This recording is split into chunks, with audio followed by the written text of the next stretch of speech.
The train headed for Sunset City will be departing soon.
Web when they were moving all of the Spider-Men from the animated movie over to the live-action movie, and then they said it's Madame Webbing time. So that was my favorite scene, I think. I mean, I was trapped on a plane, and the pilot died, and we had to call the air traffic control, and the air traffic control guy said, "Well, we can help you land. There's a scene in Madame Web where they land a plane, so we'll stream to you, Madam Web, and you just do what they do, and then you'll be okay." This sounds like some high quality cinema. Whoa! Wayne, take his wanted poster down. Wayne, sorry, his missing poster. Wayne, what are you doing here, man? Fuck you talking about? I'm the third official member of Sunset City. I gotta get your avatar ready, man. Whoa, Wayne, that's a shocking discovery. Holy crap! Okay, yeah, let me get you in the studio. Hang on. Whose chair did I take in the studio? That was actually mine. You took my chair. Oh, okay. I was gonna say you can have your chair if you need it. It's okay. You don't have a chair, Wayne, but you can stand. You can stand in the background. That works. This is a Booker drawing. Look at this. Look at that brown. Yeah. No, Booker drew that for Lethal Company. Tell you what, Wayne, you have my chair. I'm gonna sit you down. I'm fine standing. It's okay. No, it's fine. I got legs. It's fine. But okay. Welcome everybody to Sunset City, the Sonic podcast for the classic and modern age. With me today, as usual, is Garrulus64. Hi, I'm here like usual. We have our special guest star of the day, Bad Nick Mechanic. Hey, I still want to see some ID. Well, from who? All y'all. Okay, I'll send you my ID in the Yeah, mail. Dad, let me get a picture of that. Your passport or driving license? Either way, but also a credit card as well. That'd be great. Yeah, You want my sure thing. social security card? Yeah, that's good enough. And surprisingly, had no idea he was coming along, but we've got Wayne. What is this, Dig Dug? Yeah, hi. I don't know what that means, but yeah, we've got a. Yeah. Oh, no, Pup, do you not know what Dig Dug is? I Dig haven't Dug is played an Dig arcade Dug. game. I know what Made Dig by Dug is. I Namco. just haven't played it, so I don't know what you're getting at. Okay. So what you do is you dig underground and you find these little guys and you... Actually, the internet might like that a little too much now. You I dig should in the mention it. present tense. You dig in the past tense. Listen, all I'm saying is Klonoa and Dig Dug came from the exact same company, so... Klonoa's They goated. sure had something going on. Yeah. Okay, so let me quickly open up Patreon now because we're going to be going through a couple of the Patreon questions that we've got for Bad Nick Mechanic. But as per the usual, we've got to go through the terms and conditions. We do read out super chats at the end of the show, so if you're posting anything, we'll be reading that out at the very end. And also, this show is funded in part by our patrons. So if you want to get like a priority question answered, we have been taking questions for Bad Nick Mechanic today. And yeah, you can get a free one over on Patreon. Well, I say free one, free with the subscription, which isn't free. So that makes sense. How are we all doing today? I'm as Alright. tickety-boo as a cuckoo clock. Oh, tickety-boo, cuckoo. God, today's gonna be a great day. It is going to be a great day. You keep saying stuff like that, and I'm just like, oh, this is a good choice. It's one of the few times in a millennium I had a Friday off, so it's pretty good. Hell yeah. Hey, nice. Okay, well, we'll start off with those Worked out well. priority questions from Patreon then. So, these are all for you, Dave. Oh, I'm having this. Yeah, so the first one we've got is from NBTV, says, "Hello, BM. Everyone has one, so what is your Sonic guilty pleasure? Mine is thinking 3D Blast is more of a good game than it actually is." God, what's my Sonic guilty pleasure? Mobius Unleashed. What? No. You know Oh, what it dear. is. Oh God, I don't know actually. Say Big the Cat. Big the I Cat. might need to fishing come rod. back to that one because that's really Not a put me good on the game, just a spot. Yeah, character. I need some time to think about that one. Of course. Okay. I'm gonna write down on the piss that we need to circle back to NBTV. That way they get their money's worth. Yeah, I will answer it. I just literally that's like what is their guilty pleasure? Because yeah, no, if I just don't like something, it's like no, this is awful, and I'll say why. But Yeah, you're not guilty about it. yeah, or oh, I like this, and here is a 50,000-word essay explaining why, with references to all these scientific reports that backs it up, so therefore it's right. I have no guilty pleasures. I take great pride in everything I enjoy, Um, including Mobius Unleashed. is it a guilty pleasure to like Sonic Boom, the TV show? It is absolutely not a guilty pleasure to like the Sonic No. Boom TV show. That's I good. think that's actually kind of a fairly common consensus. I will get Yeah. The show is pretty incredibly good. upset if anyone tries to make me feel like that's a guilty pleasure. That show is amazing. I will cry Yes. if you start Yeah. making fun of Sonic Boom, the TV show. Oh, good. I'm glad we've all realised that it's really good and better than Sonic Prime in every single Oh my sense. god, it so is though. We I- had the oh, same alright, conversation Sonic- on the Sonic Prime episode. Sonic know- Boom's a fine show, but I ain't gonna be sucking its dick. It's okay. You know, I was thinking about this. I was But it is listening. I was better than listening to Prime, your. right? I was listening to you guys talking about about Sonic Prime, the show you did a few weeks ago, and somebody brought up about what do you think compared to Boom? And you know what's really bizarre? It's almost the exact opposite of what happened with Sonic Boom, except there's no video game supporting it. Like with Boom, Yes, there is. the There's TV Sonic show Prime Dash. and everything else is amazing, but the game was awful. And with Prime, the TV show is the worst bit, but everything else around it, like the merch, is just incredible. Well, now hold on a minute. The Sonic They Boom got had merch. two very good games. Oh, Very good. Shattered Crystal, and Fire and Ice. Fire. I would say one. You know what? I'll say two really good games, and one of them is the mobile game, the Sonic Dash 2, because that game was kind of ballin'. It was pretty good. I also don't hate Rise of Lyric, but I seem to be the only person in the world that feels that way. hey, Rise of Lyric. They named the snake Lyric. That's a stupid name for a villain and a stupid name for a snake. He could have what's that thing that is at the start of every bit of musical? They should have called him Relic, because he's an ancient. I was thinking, like, what is that? What's the name of that little symbol that's at the start of like music scripture? You know, where you get like the music Treble? notes. A treble clef. Is that what it's called? I Yeah? don't know, It's got the little swirly on it. Yeah, they should have called him treble. we're going back to me being in primary school blowing a recorder at the minute. I can't remember. Toot, toot, toot. They could have called him that dude. because he's a snake and he whines like a treble clef. See, dude, What? wait. Tangent recorders in school, right? Did you guys have recorder karate? We did what? Is that when the bully would hit you with the recorder? You'd think so, but no.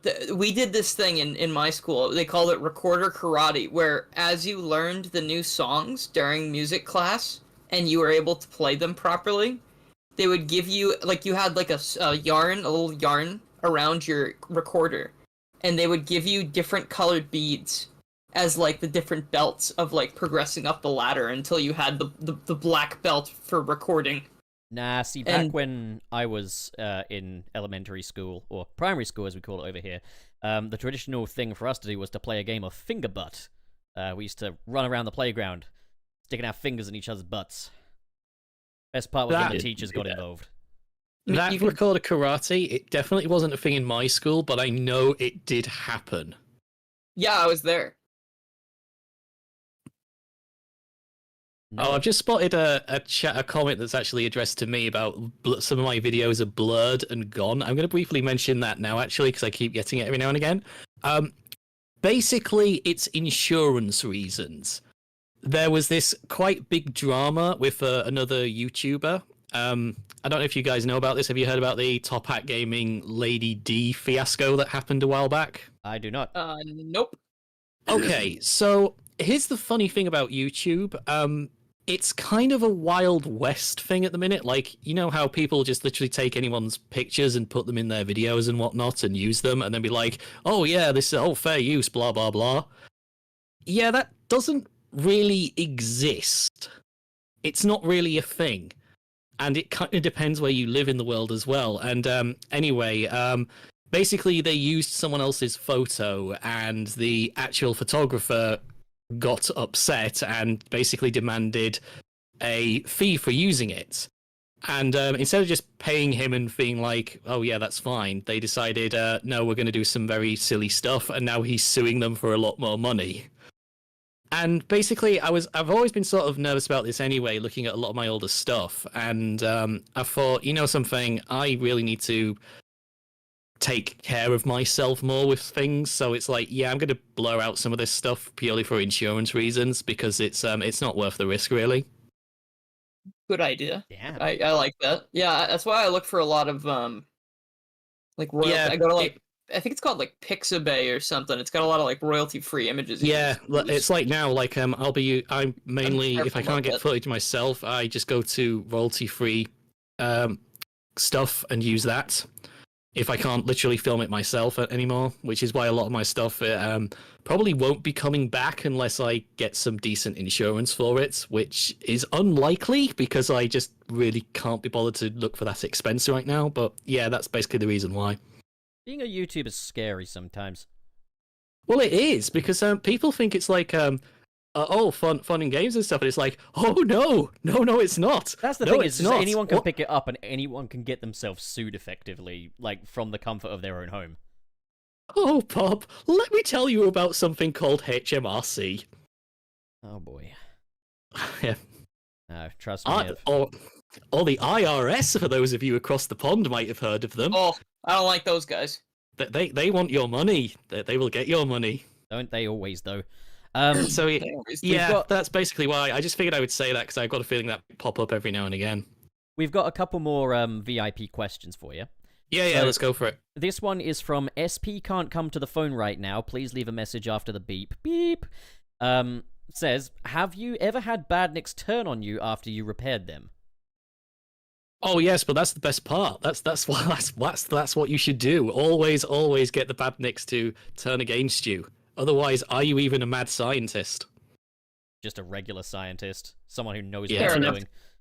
It's And a then- never-ending workflow. You fix them, they turn on you. You destroy them, you fix them again. But you got to be nice with them. I mean, there's a Circle of reason why life. I have a beer in my hand right now. Except it's a tonic. Sorry, I just had to get the truth out. I thought it was salt. No, I was telling you about a beer called Sol, which you thought was called Salt. I can't Dylan! I can't even grasp what you're talking about. Anyways, the last one of the VIP questions is from Renbo64, who says, out of anyone from Sonic, who would be most likely to be off the wagon? If the case, in case it doesn't make sense, I'm saying What does that drunk. mean? So out of Oh. anyone from Sonic, who would be the most likely to be drunk? I want to say Big the Cat just because I imagine that's what he gets up to when he's fishing. Just like cracks He was open a Drunk six throughout the pack and- entirety of Yeah. Sonic Adventure. But, I mean, I feel like he's the kind of drinker who's like, he's not doing it to get absolutely fucking rat-assed. He'll do it to be like, he's got a literally nightcap. pass the time away. Yeah, no, he'll just get home after fishing, pour himself out some whiskey, some milk, and some honey, and just drink it. That's the Just trying to think. cocktail that Just they- trying to think who else would be a fun drunk in the Sonic canon. I would say like lanolin would be like a stressed out drunk just constantly.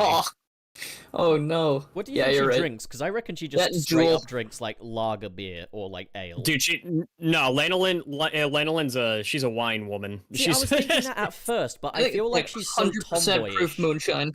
I feel like She's not like the she's not the you know, I want to have a good time kind of get drunk. She's like, I'm pissed as hell and I want a distraction kind of drunk.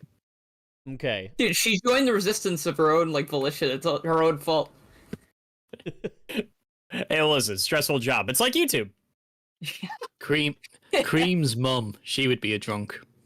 She's a wine mum for definite. She's But she's definitely like, on the she's wine. got to have like Definitely on the wine. a Zinfandel from South Africa kind of wine mum, you know? Like, get the legs Is that a on wine the wine, from Sonic's give it, World? give it a Or little is that from like twirl. the No, that's a real human wine. world?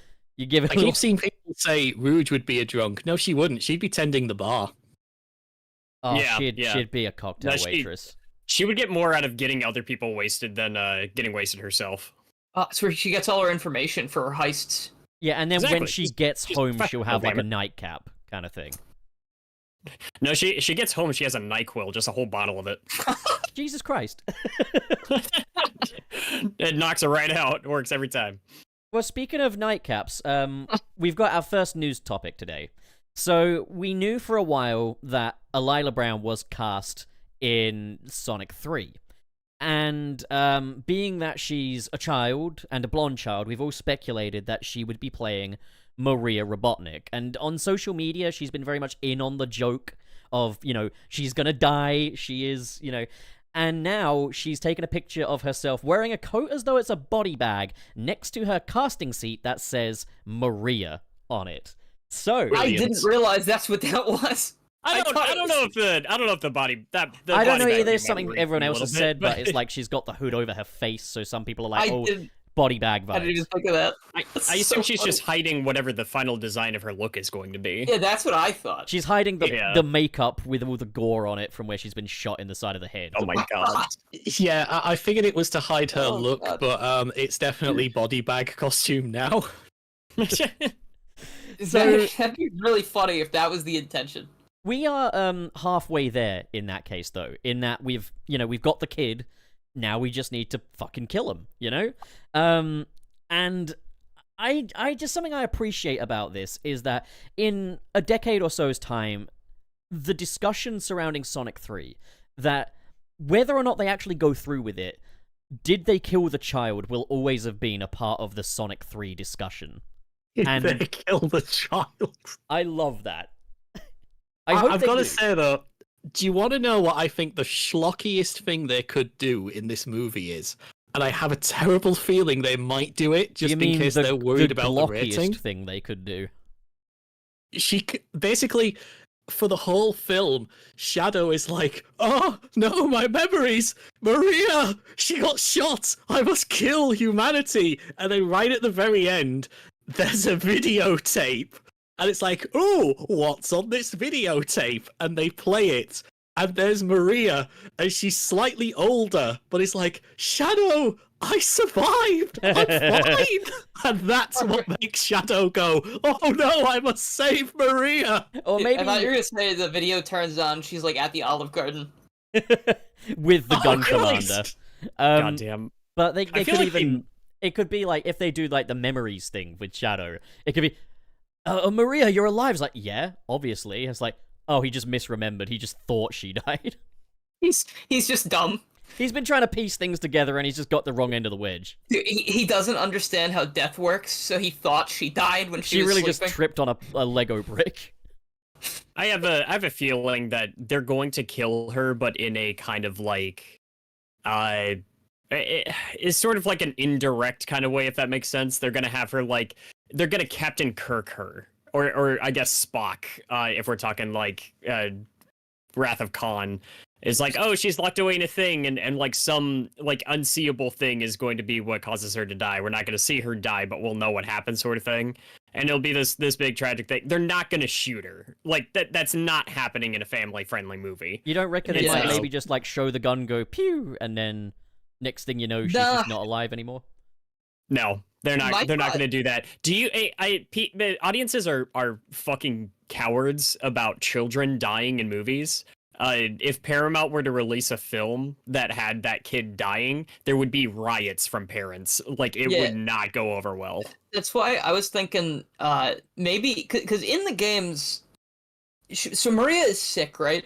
Yeah, she's Maria's got an mids. illness, and they're trying to She's got solve. space AIDS. So I'm thinking, what if instead of being shot, like they still have the raid on the Ark, and like the whole thing is destroyed, all of them are detained, all of that stuff, and then that, as a result, causes Maria to eventually die because they don't find the cure for her, which is very sad as well. But that's something that they don't need to be like, they don't need to show that. They can just be like, and she passed away after that. She You got know, like- shot and then she passed away. Yeah, They're gonna be like, oh yeah, no, she just died of old age, and Shadow was Or old stuck in age. cryo for so long that. Oh, that they could still cause Maria to die, but it's slightly different. Like I'm having a schlocky moment. Like, what if the gun soldier comes in the room, goes freeze, and Maria turns. He fires the gun, but it doesn't hit Maria. It hits the window behind her. The glass breaks, and they all get sucked out. And for the whole movie, Maria is just orbiting the space colony Ark. And she's just got a Listen, spacesuit out of nowhere as well. As you're No, watching it's it, you already- can play, "Where's Maria? There she is," as she slowly floats Or by. maybe you don't even It's a- explicitly it's a say. thing. You just show a little skeleton just outside the window in a later scene, and no, it's like, she wouldn't decompose because there's no air or anything. She'd be yeah, but perfect. it's a Sure. Sonic Hey. movie. Like they had a fish say Hey. "run" in the second They one. could, then they could fish her back into the space colony Ark and be Big! like, "Look, here's a Big! secret machine that Gerald made. It can reanimate her. She could be safe." And that's Oh, what man. makes Shadow change his ways. Or Oh it my could fucking even. God. You've just given me a great idea though. If they want to do the shadow death without doing the shadow death, it could be that he's falling to Earth, then Big casts a line from the space colony Ark and just fishes him back up. If you were to get sucked out into the vacuum of space, wouldn't your like lungs explode? Yeah, Yeah, you would die quickly. I think You know- your lungs pop instantly or something. Well, like That's burst it. that kid then. That's the But big we're thing also about. it's also a movie about like anthropomorphic hedgehogs, so I mean, You know, Sonic can this breathe kinda- in space. the- Yeah, but they usually. got lungs. What? The thing with Shadow dying at the end, do we really think they're gonna kill off, in air quotations, Shadow at the end of this movie? I don't think. I don't know. It depends how long they intend for this iteration of the franchise to go on for. And I don't think they will. I don't think they will. I think They won't. I think at the most it will be a fake out, but they'll have like a post credit scene where he's clearly alive. Imagine that. There's, Sonic Movie 2's post-credit scene was Shadow. Sonic Movie 3's post-credit scene, also Shadow. Yeah, well, It'll think just, like, about it for a minute. You got to think about this from a whole Paramount corporate. We sort of want a Sonic cinematic universe. It's like, okay, what do we got? Well, we got this Knuckles show. It was really popular. Oh, great. What else we got? Well, we got this guy Shadow. He's popular. What do we do? Well, we killed him off. We can't kill him off. He's popular. We might make a TV show out of him. Oh, you're right. He kills gonna him be in the alive. game too, and then he just comes back anyway. I completely So agree, but... instead of falling towards Earth, he's gonna drift off into space, and then like the post-credit scene is gonna be the Black Comet like coming by, and Ooh. Black Doom is gonna like Ooh. pick him up. Ooh, Well, the that's thing about okay. that is, though, Wayne, if Oh no! rumors having a are big anything to brain go moment. by, the name of the villains in the Knuckles TV series, the black market arms dealers, is the Black Arms. Okay, you know, I saw that, No. and I saw them in that trailer, and all I could think of was Hazel and Cha Cha from the Umbrella Academy. What did you Like think they of even that show trailer? up in a bowling alley. Huh? What did you think of that trailer? Oh, I thought it looks like fun. I agree. It looks enjoyable. I think it's got a lot. I think you said it yourself, Pup. It's like it's got a lot of the trappings that I think a lot of people were kind of afraid was going to be in there, but it seems like it's treating it well enough. I'm just like the only thing that kind of gets me is Pajama Mock, and we to me that just means we're just not exploring the echidnas in an interesting way, and we are never going to get perfect chaos. Well, before you worry too much about that, I was recently watching The Big Lebowski. Yeah. And there's a Yeah. bit in a dream sequence where Is Knuckles dad in that too? basically. No.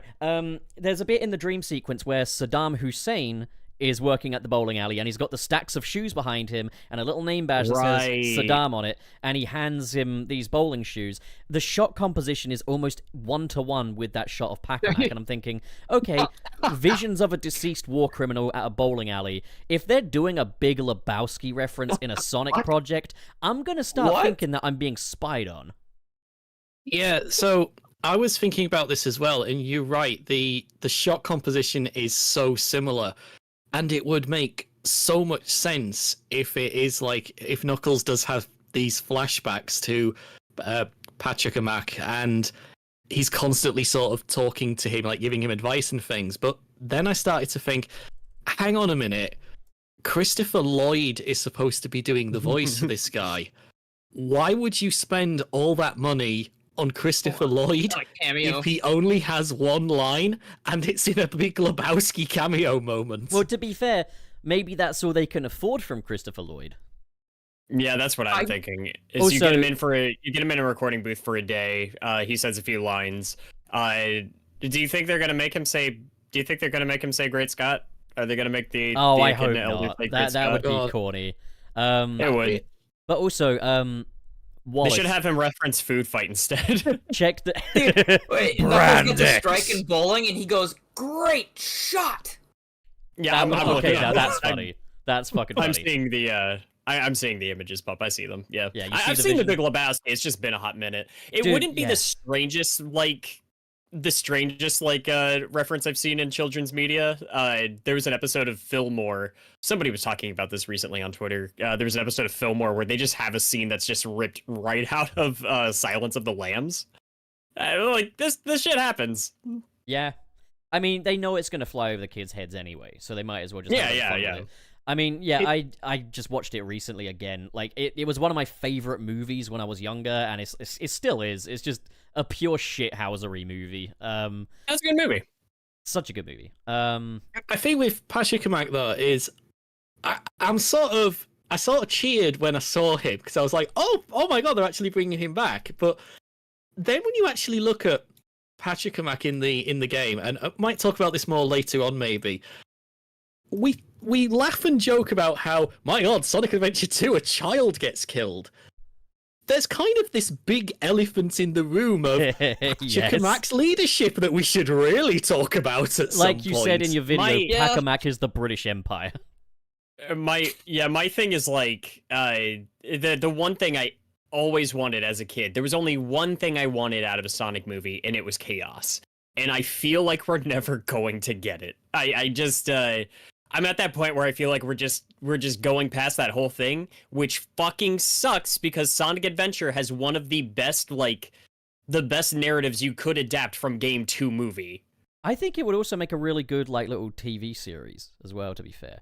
But Yeah, Wayne, have you Ah. heard my little theory of how they could easily work chaos into Sonic 3? Just I have think it I so may have that heard something of the sort, yeah. rather than the Biolizard, Chaos is the prototype for Shadow. And Well, see, I would almost prefer if it was like you have the Biolizard, but have it more as a way to allude to Chaos. Like use Sonic the third movie as a way to build up to Chaos. Maybe they'll just do it because in a like the different order. Biolizard is still cool as hell, and I think it still deserves its own time in the sun, especially since we've already seen in the trailer for Sonic and Shadow Generations. There's going to be a revamped Biolizard fight in that game.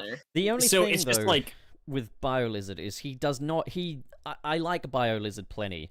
And you know that like Sonic Adventure 2 is one of my favorite Sonic games, but I would not say Biolizard is anywhere close to being as iconic or I'm going to say the M word, but marketable as Chaos. Momentum? And- well, no, I agree, but that's why I think don't do like a suddenly Chaos. No, you need to do Chaos in the middle of a big city, like giant destructive force everywhere. Hunt for the Chaos Emeralds. I just don't know if I think the Space Colony arc is the place to really do Chaos Well, justice. this would be artificial Chaos. What you could easily do would be to maybe like the pre-credit scene or something is Gerald Robotnik is investigating some murals and stuff to figure out what is the ultimate life form. He sees the mural of Chaos, which we did see in the Labyrinth Zone. There is a Chaos mural in there in Sonic 2. He could see that. Maybe he gets a flashback literally showing the real perfect Chaos and the Echidna tribes. And then, like, that's the pre-credits and stuff. Then maybe, like, near the end of the movie, you see one of his artificial Chaoses goes rogue and becomes perfect Chaos, and then he's got the Space Colony arc wedged up his ass. And then it's awesome because you're seeing this water creature in space. Hey, I'm yes, convinced but that like space as a void would not complement his design. Not No, the way, yeah, like, because he's a creature that causes destruction, and what's really there to destroy in space. yeah, It's not even. It's not even Destroy the the arc, design I for me. It's more the fact that in Sonic Adventure, I mentioned this in my analysis video of it. Chaos is kind of he's depicted as a monster, but he's not a stupid monster. Like the very first time you see him in that game is he jumps in front of the police, and then the police just decide, yeah, we're just going to shoot him. And it's like, wait, what did he actually do? Why are you shooting him? But He was then standing there. later you see it's a parallel to curfew. what actually happens at the end of the Echidnas. Pachacamac orders his soldiers to attack him unprovoked. And that's the moment that Chaos realizes this civilization looks different, but it hasn't changed. And that's kind of why he goes along with Eggman to get power so he can eventually attack and basically wipe out civilization. It hasn't really changed. It just blew my Chaos is mind a little bit. cool. Well, I kind of feel that's part of the thing with Chaos. Like, he's sort of a character in that game, in that he is. You can see that he can reason. He can, when he's given information, he makes decisions based on it. It's mainly through the flashbacks with Tikal, but he's not a stupid, I'm an end-level boss monster, which I think that is what the Biolizard is. And I kind of feel that if he was in the third movie as like a surprise, guys, it's not Biolizard, it's Perfect Chaos, it would be, all right, I'm cheering this because it looks like Perfect Chaos, but I would have rather had Chaos becoming Perfect Chaos. If Yeah, that the makes gradual sense. build. Like, as it, I obviously, like, I would prefer if he gets to actually tell his story properly. All I'm thinking is, like, I get the feeling. Okay, so this is leading to another bit of a tangent, but I think in a post-Mario movie world where the Mario movie has been so successful, I reckon Paramount Pictures are probably in a rush to reboot Sonic into a fully animated thing. Because, yes, the Sonic movies are successful. Mario was more successful, you know? So I would not rule out that we'll be getting a huge ton of these Sonic movies. So maybe Chaos can be saved for another time, maybe the next reboot or something. I mean, of course, I do have ideas for how they could reboot the current iteration into a fully animated one, but I've already talked about that on a few episodes now, so I'll save you all that. But also, am I wrong in how I pronounce Chief Pacamac, or are you boys gaslighting me? So I actually did a joke. I do a running gag of this in my videos, in that I don't know how to pronounce Pachacamac's name, so I just resort to how Google Translate tells me. Yeah, So I think it's Pachacamac. I do also think it said somewhere that they're just going to nickname him Mac in the show, which I'm just like, don't do that. It does say Pacamac on his thing, but I think he's literally only in one episode, and he is nicknamed Mac. Pachacamac, this guy. Chief. I mean, that would make Badnik Mechanics' pronunciation completely valid. They call him Mac. Well, I want to say actually that Colonized Pachacamac is the name of an actual village somewhere. I thought that Yeah, too was that's- called Pacamac. Yeah, that's what I'm saying. Because was it? Because I know that the actual dev team actually took a lot of influence. They went out and studied a lot of, what was it, Peru? Uh-huh. Yeah. Yeah. I want to say it is a village somewhere around there. Yeah, so it's like I don't know, the idea of like him getting nicknamed to Mac because his name is hard to pronounce feels very accurate, but not in a good way. Someone like- said, Charles Champ said, I call him Pac-Man. Pac-Man. The pack is back. He's back. God damn it. Pachacamac is back, baby. I like it. I hope it's an illusion, or if it actually is him, I would be happy if they kind of allude to the idea that he ran from his original tribe, that there was something that scared him. Desertion. Oh, All the That's we set echidnas up chaos. died, but he ran. he Yeah. caused their deaths. It was his fault they died, and he ran away. He That's- did an and he works at Operation the Big bowling alley Wave now. and dipped. I don't think I'm gonna get anything along the lines of what I want out of this cinematic universe. I think as much as I've enjoyed the first two movies, they're just not the kind of movies that I always hoped they would be. And so I'm just like, the only thing that would make the child in my heart happy would be if we just did get like a proper adaptation of Sonic Adventure 1 into a film format. Honestly, I think that'd be a great place to introduce like Amy. Maybe you could introduce Big. Start introducing a bunch of these characters as you start integrating them more into the live action world and stuff like that. That reminds me. I don't think we're gonna get it. That reminds me because, everyone was speculating that Kristen Ritter would be playing Rouge, but it's actually been revealed that she's playing someone called Captain Rockwell, and she's a human character, which begs the question of will they be bringing Rouge in? And it's like, if they are bringing Rouge in, they kind of missed a trick by not getting Kristen Ritter to voice her, but then again, maybe they've got someone even better for Rouge, I don't know, but like, They were never bringing those characters in. I mean, I'd like them to, but when you think about it purely from a logistic and a storytelling thing, it's like, okay, well, who's this guy? Well, it's Shadow. We worked on him 50 years ago. Okay, well, we need a spy. Well, we got this giant bat that we just had in the closet. Let's bring her out now. Yeah, but that would actually be so funny, though, is the idea that Gun have been hunting down Sonic because there's an alien on their soil, yet they had one working for them the whole time. I just had an idea. If you so what if they were to go for like 3 and 4, let's say, or sorry, for 4 and 5? What if they just tried to go the MCU route and just kind of copy what those last 2 Avengers movies did, and then you do essentially Infinity War with 4, where it's going around, instead of the Infinity Stones, you're just it's Eggman collecting the Chaos Emeralds and feeding them to Chaos. Chaos basically succeeds in destroying the world, and then you essentially do Sonic CD in the 5th one, where you're going back in time to do a time heist and try to fix shit. Well, that sounds very marketable and lucrative. I can I imagine don't them want doing it, that. but what if they did that? I feel like that's what they'd want.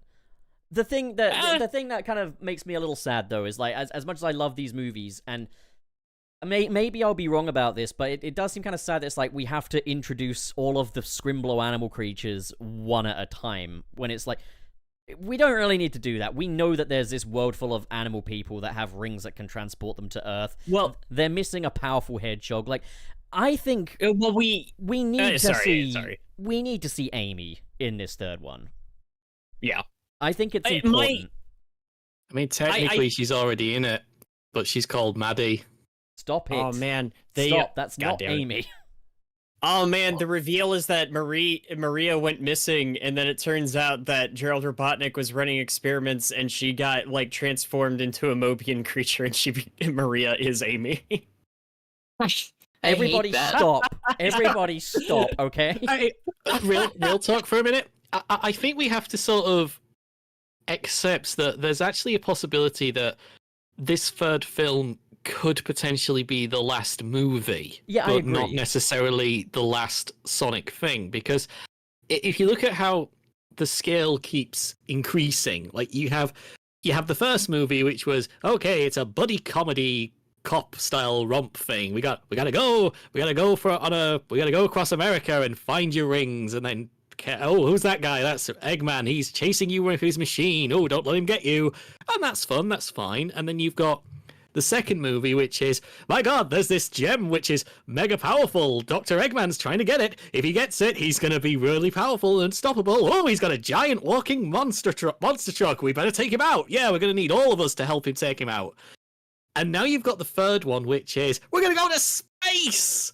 And there's a giant death ray that's going to destroy all of mankind.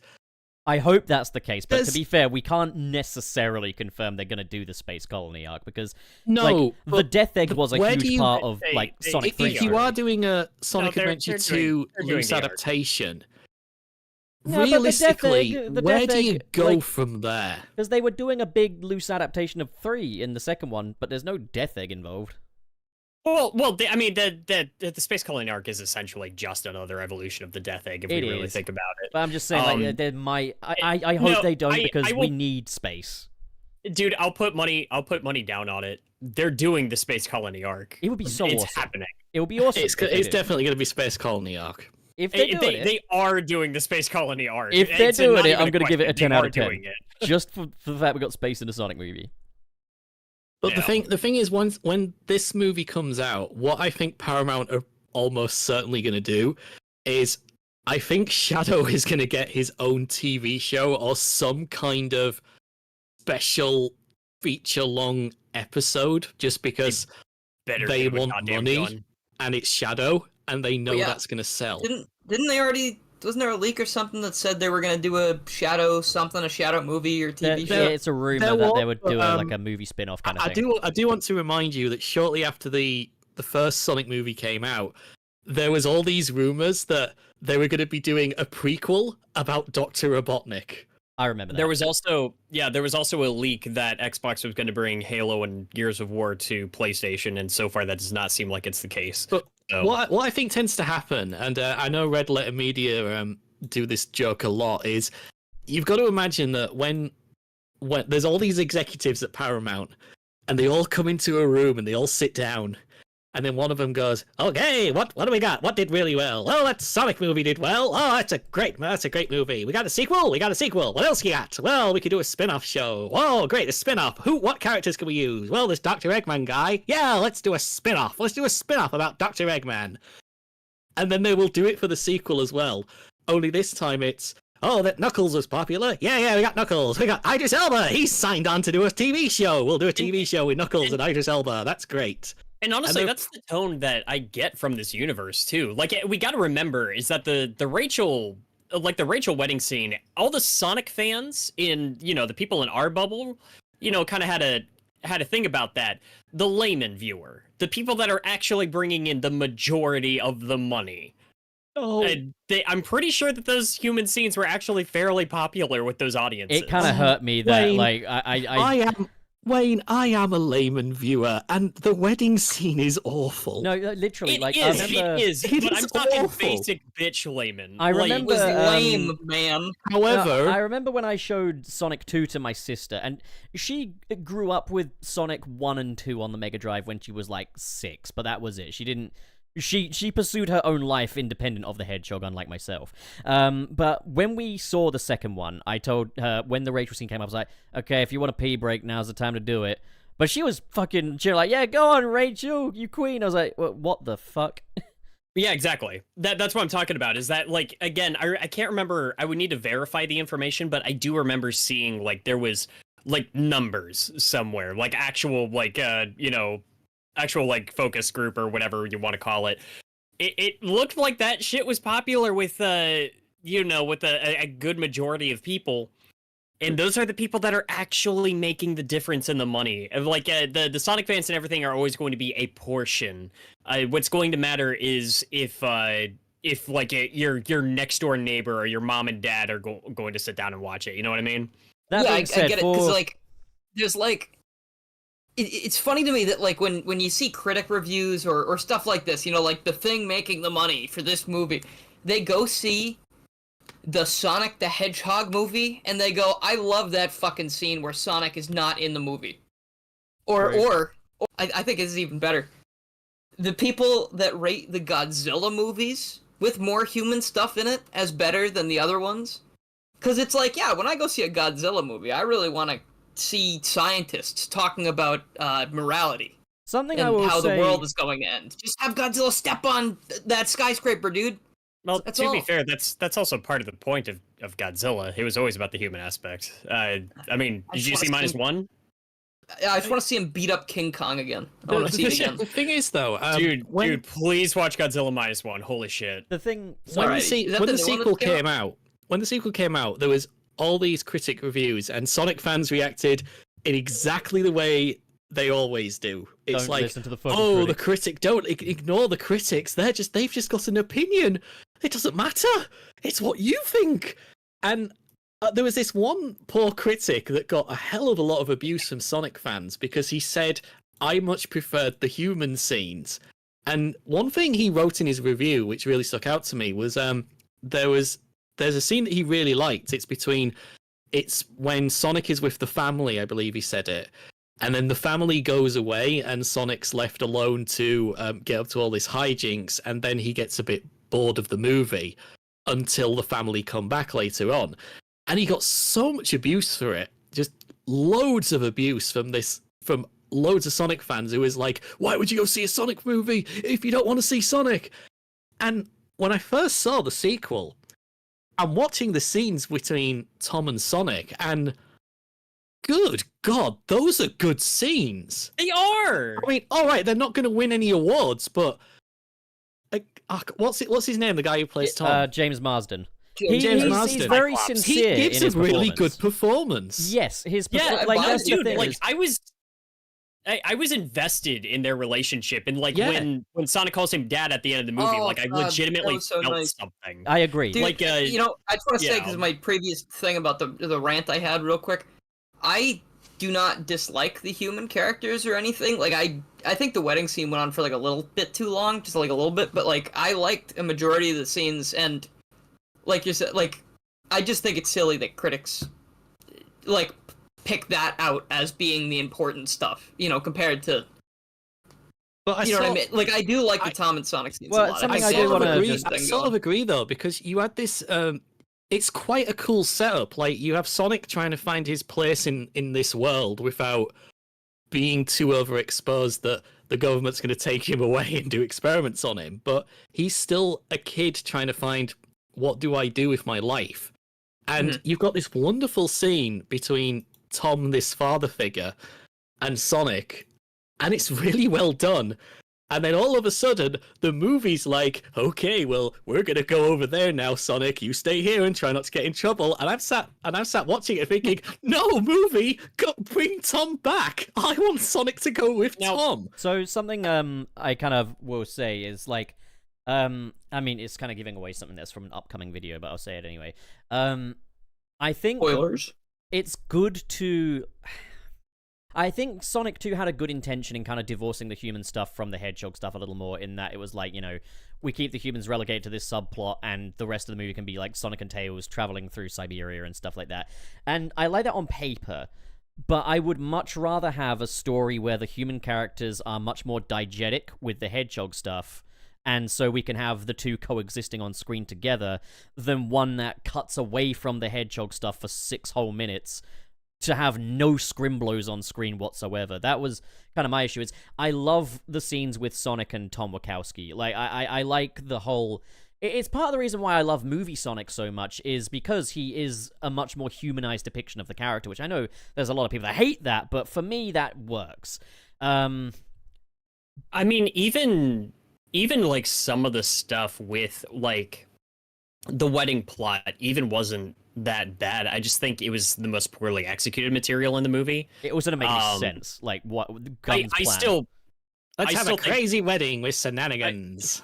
I don't know. I still think the best joke in the entire movie was the reveal when everybody's just like, "Oh, you're all agents," and the priest she has looks a at the gun. priest, and he just opens the Bible and there's a gun in it. That's the funniest fucking joke in the whole movie. My favorite quite a fun favorite gag, joke bit in the movie was when they first arrive at the Siberian cottage place.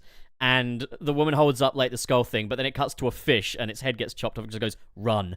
I was just like, I wanted more goofy shit like that. That's some Steve Hillenburg stuff right there. Oh my god! Wait, my favorite Yeah. thing in the movie is even funnier to me than the priest thing. The thing that made me laugh so hard was when they get up to the dance battle, and the guy pulls off his vest, and he's got an exact same pose tattoo of himself standing the same way he is.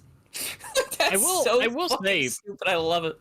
My roommates and I watched that recently. I think it was that was our Christmas Eve movie this past year. That kills me. But Thinking about it. Jesus, that movie is long. Holy shit, that's a long movie. They needed like The part where it goddamn, felt I long didn't for me was the realize. fucking Rachel stuff, though. I remember. Yeah. I don't know. I was feeling the length at a point. Like that's a 2.5 hour long movie.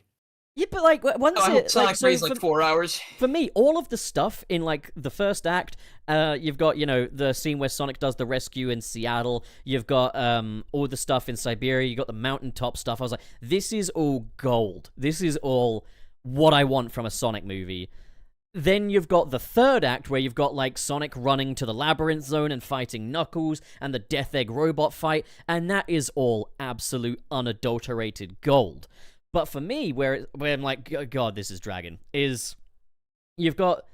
It's just whenever they don't have any Sonic characters on screen, when you've got that 6-minute stretch of not only have you've got Rachel and Maddie infiltrating the hotel with Tails' weapons and stuff, you follow that up with the fucking running around in the go-kart scene, and then you follow that up with Wade on a scooter getting interrogated by Agent Stone, and it's like, the thing is, if it's Robotnik and stuff, it's fine, but if we're having scenes where there are no Sonic characters on screen, that is where I kind of start drawing a line. I remember being in the cinema, turning to my buddy Dom and being like, I love this movie, but it is losing me here. It's I'm only gonna 6 be minutes. honest. I honestly think that the dance sequence, the dance battle thing in Siberia is just as tedious as the wedding scene. It is. I like It 100% is. I'll die on Partially that hill. because I that just Bruno think Mars that's song, fucking- that Bruno Yeah, Mars it's song fucking sucks. silly. It's bad. It's a stupid song. It's annoying as fuck, and you're all wrong. I think for me, the dance scene, I just sort of sat watching it going, oh God, we're doing this scene again. Because it feels like whenever you've got a live action hybrid movie and you've got two of the CG characters, they have to dance at some gotta do a point. dance, It happened in Garfield, and I'm like, why is this happening? What? Why? Dancing is Garfield funny. and Smurfs and But the thing with the wedding scene though that sort of tips it for me as to what is happening here is some of the cast in that scene, they're doing some really bad performances. Like the guy who's the gun commander, he couldn't phone that in more if he was E.T. I don't know. What I like about the gun commander is he feels like he just walked off the set of The Naked Gun. He does. He feels like he feels. Yeah, like, he is. He's in the wrong film. The naked what? Shut up. Okay, fine. Airplane.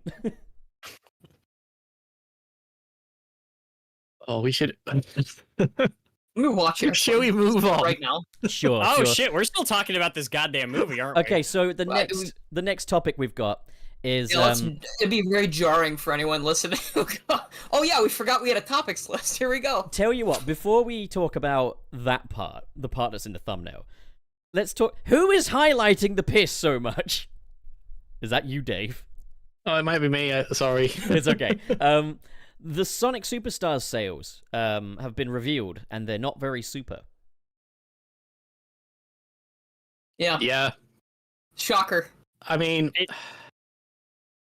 I have a theory why that is, and some people will get angry at this theory. Is it the price tag? I don't think you can say there's one single thing as to why Sonic Superstars hasn't sold as well as Sega hoped it would, but I think there's two factors for me that goes into it. The first one is I think Sega's marketing for this game tried to make it out as if this is a true sequel to the classic games. And yet, when I played it at EGX like a month before it came out, within a second I was like, this is not a classic sequel, and that's fine. It's clearly its own thing. And I think a lot of people didn't buy into this whole, oh, it's a sequel to the classic games. It's a sequel to the classic games. No, it clearly is not. It blatantly isn't to look at, and it blatantly isn't to play. I'm not interested. Stop trying to sell me something that it's clearly not. I think there's that. There's the fact that it was also very much leaning into the multiplayer angle in like the marketing as well. When the multiplayer is, I mean, it casts the game in such an unflattering light if you just play it as a multiplayer thing. Yeah, there is that too. The price tag also reeks of we charge this because we can. And yes, you can say there's about 8 hours worth of campaign here, but half of that is going to be trip story, which I'm going to be real is not worth the hassle. And that is just about one of the worst things I can say about half of a video game. Yeah, I didn't finish it. I never got to the final boss because I just don't give a shit anymore. A good chunk of, well, not a good chunk, but some of the sales for Sonic Frontiers came from good word of mouth within things like the metal community and stuff, I noticed. Because we suddenly had a lot of word of mouth marketing, technically, through... There were a lot of, like, music reaction channels where they had, like, you know, heavy metal experts and stuff reacting to, like, the Titan themes, being like, holy fuck, I gotta buy this game now. I need to know what this is all about. And, okay, that's not me saying that you can leverage millions and millions of sales on music alone, but what I will say is this. Music does a lot of heavy lifting when it comes to Sonic, and word of mouth does a lot of heavy lifting when it comes to marketing. And Sonic Superstars, one of the areas where it fails is the soundtrack. Okay. No, I see what you're saying. I think you're right. I also think, as we were just bringing this whole thing up, maybe it didn't do as well because the hype from Mania has been over for...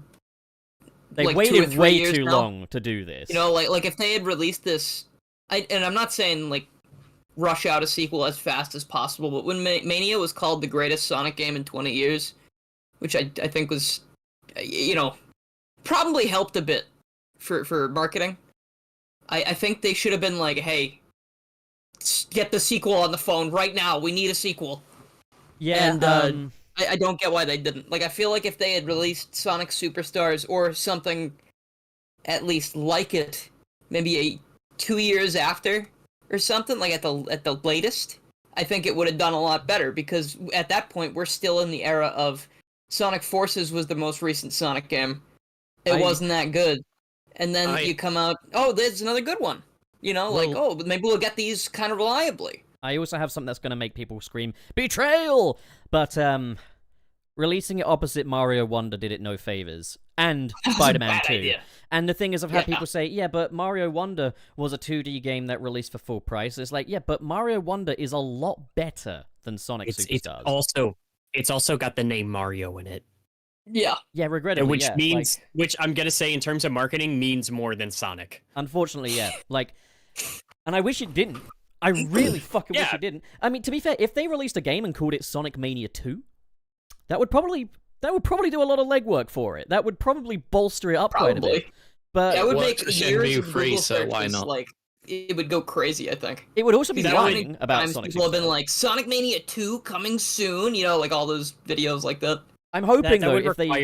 Sorry, go on. That would require that game to know what it wants to be. If they ever... As a defender of Superstars, I like Superstars, but that game was so split across all of its goals. I mean, the music is like the ultimate characterization of that. The game can be summed up through its soundtrack. It's so strange though, because I know, Dave, you were saying it's not a classic game. It's not trying to be. I feel like it is trying to do its own thing, and like Wayne, you were saying, it's sort of split in two directions. It feels like a classic game that is desperately trying to not be a classic game, but it has to fall back on all of these tropes from the originals that might not necessarily still work today. Like the best way I can kind of phrase this, and the way I've been thinking about it, is if the team that made Sonic Superstars made Super Mario Wonder, or just like a modern 2D Mario, I feel like they would look back and take something like, in this new Mario game, you can't go to the left anymore, just like in the classics. Like it's falling back on the wrong things. Yeah, I mean, They would have they would have made Super Mario 3D Land.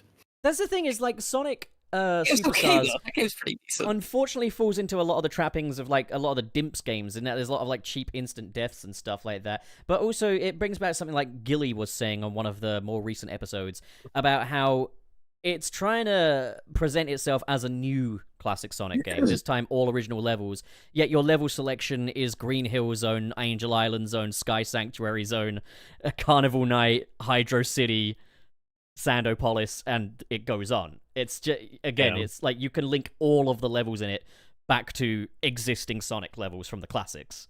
Well, I don't think there's like, if you really looked at Sonic Superstars, there's one single reason you can pin on that this is why it hasn't sold as well. Like, for me, there's three different things. One of them's quite controversial, but something that I noticed that was happening to me when I was at EGX, I played Sonic Superstars a lot, just because something that I've noticed about Sega when they go to conventions lately is they've always got the best booth in terms of turnaround time. Like, you're never waiting too long to play a Sega game, even though the lines are always quite long.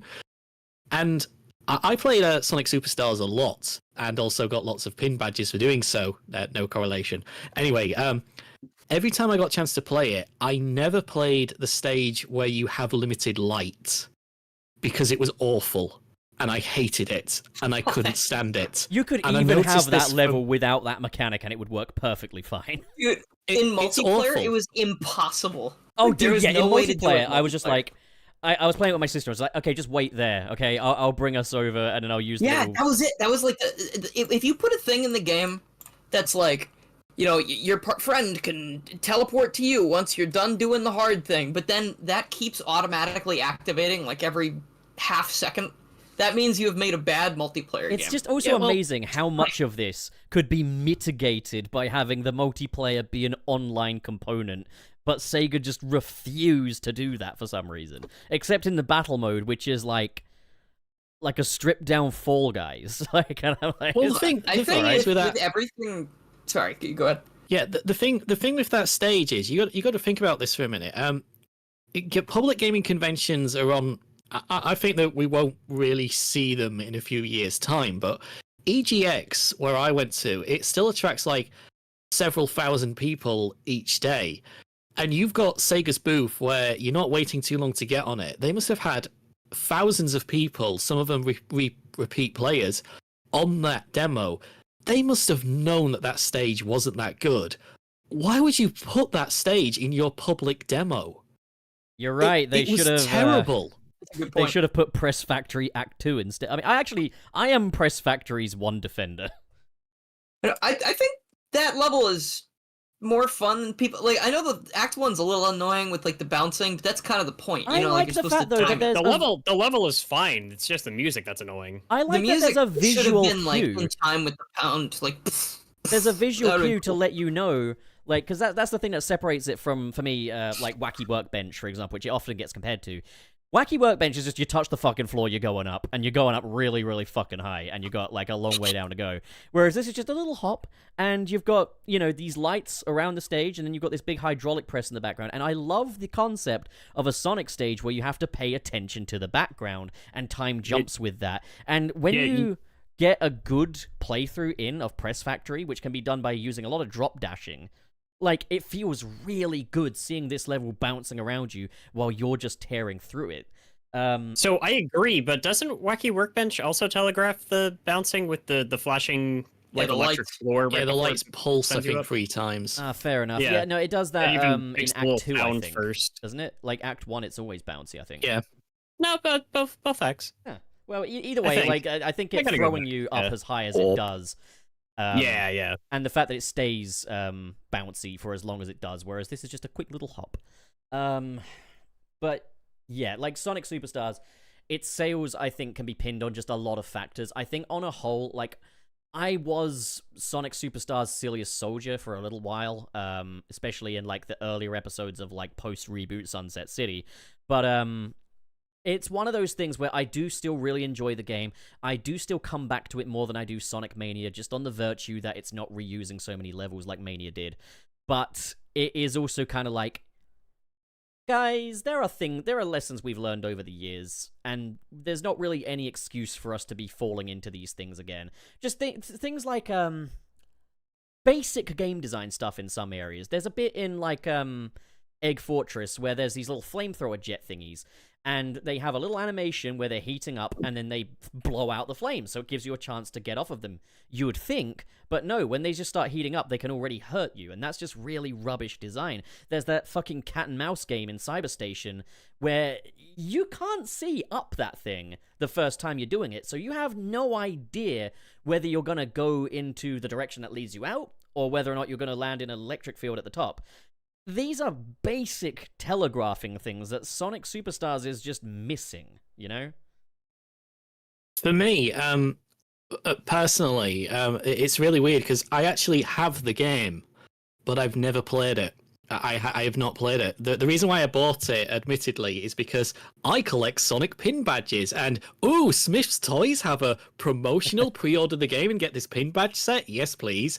It's bad, I know, and yes, I am part of the problem of pre-order culture. But Me too. yeah, like, I have the Sonic game. I mean, I'm if you didn't get apparently them there, the there would have been target $1 million. demographic for this kind of game, and I've got no interest to play it because it has just never looked that appealing to me. When they first announced it, I was like, "Oh, this looks cool. This looks fun. Oh, there's Fang the Sniper, Knack the Hunter, as he's now called. That's interesting." Close but every time they show a stage from it or showed a stage, there was something about it that just looked awful. And for me, it was when I went to EGX and I first played the standard stage. I can't remember the name of it, and I thought this was great. And then I played the second stage, which was the one where you have very little light, and I just thought, this is awful. I can't stand this. I don't want to play this game. you fell off, unfollow, unsubscribe, blocked. It was. Jeez, that was a fast turnaround. But the other thing as well, and this is kind of the controversial thing, and I freely admit that this is a very hard sell in what admittedly is going to be a very short time for me to try and justify this. I think Sonic Frontiers may have also had a negative impact on this game, but not in the way we think. You reckon it might be that? Because it's something I've been thinking For for me, a while. Does modern Sonic have more goodwill don't than usually- classic now? Not exactly.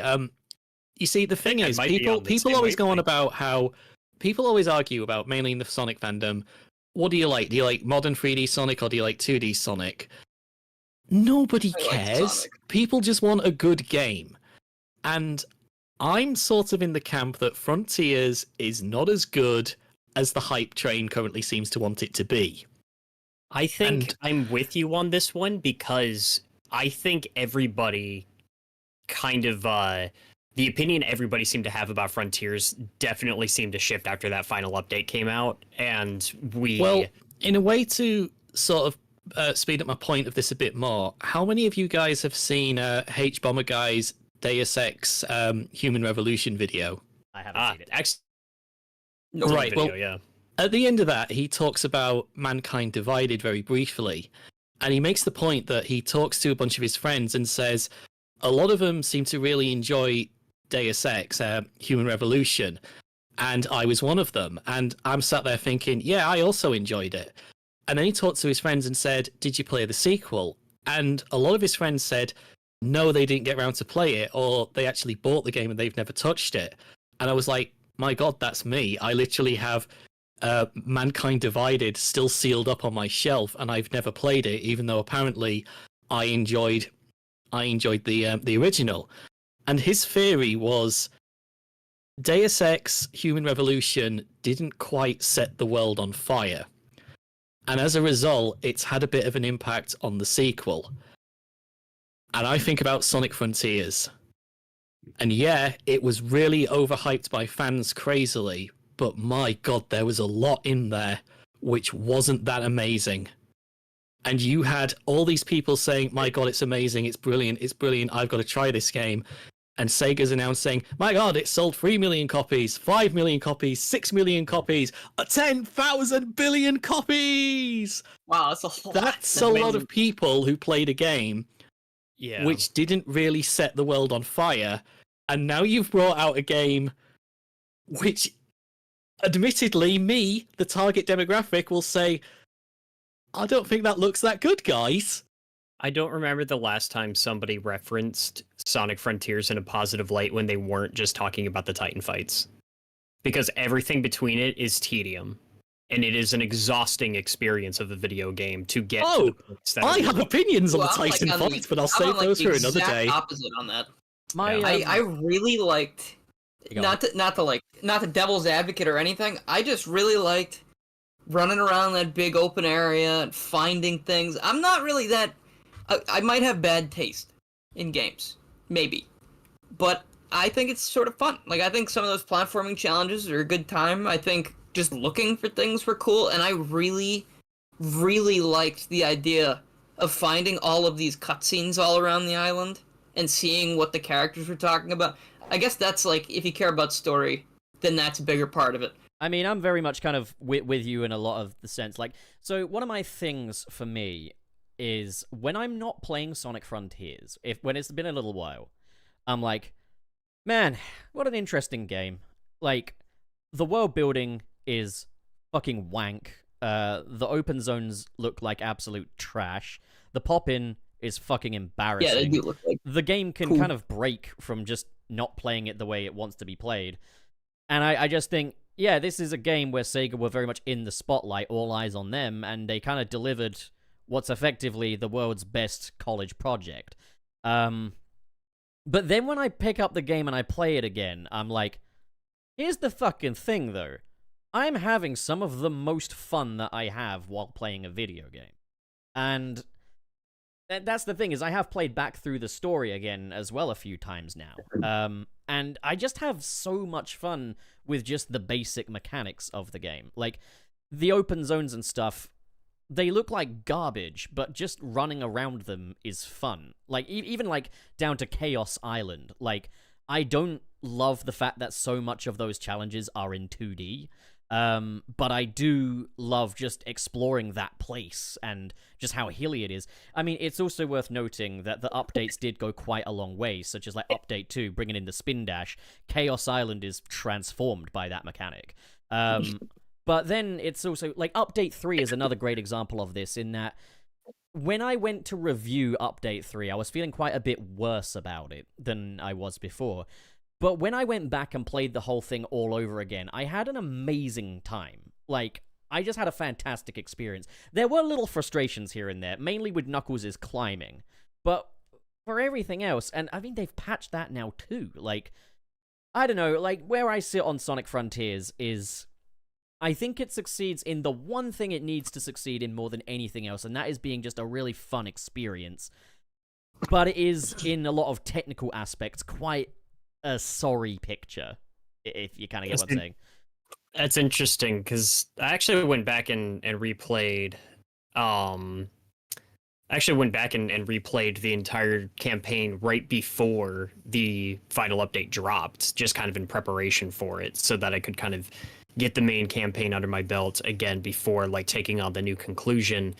And it felt like work, because I'm just like, god damn, it's so much just go keep yourself busy until you have enough shit to be able to move on. And it's just, god, hey, I don't know, man. I'm sorry, I just don't agree. I don't think that the basic gameplay of Sonic Frontiers is enjoyable enough on its own to justify how how much of a chore just kind of like trying to keep going feels like in that game. Well, so what I I kind understand. of, what I kind No, of I chalked it get up what you to. mean. Sorry, Dylan. Do you want to go first? Yeah. Okay. I think the fact that it is a little bit of a chore, I think I tend to like more stuff like that, and I totally get that other people don't. Oh, I just do. like I that there's, do. like, a I'm one ton of the stuff.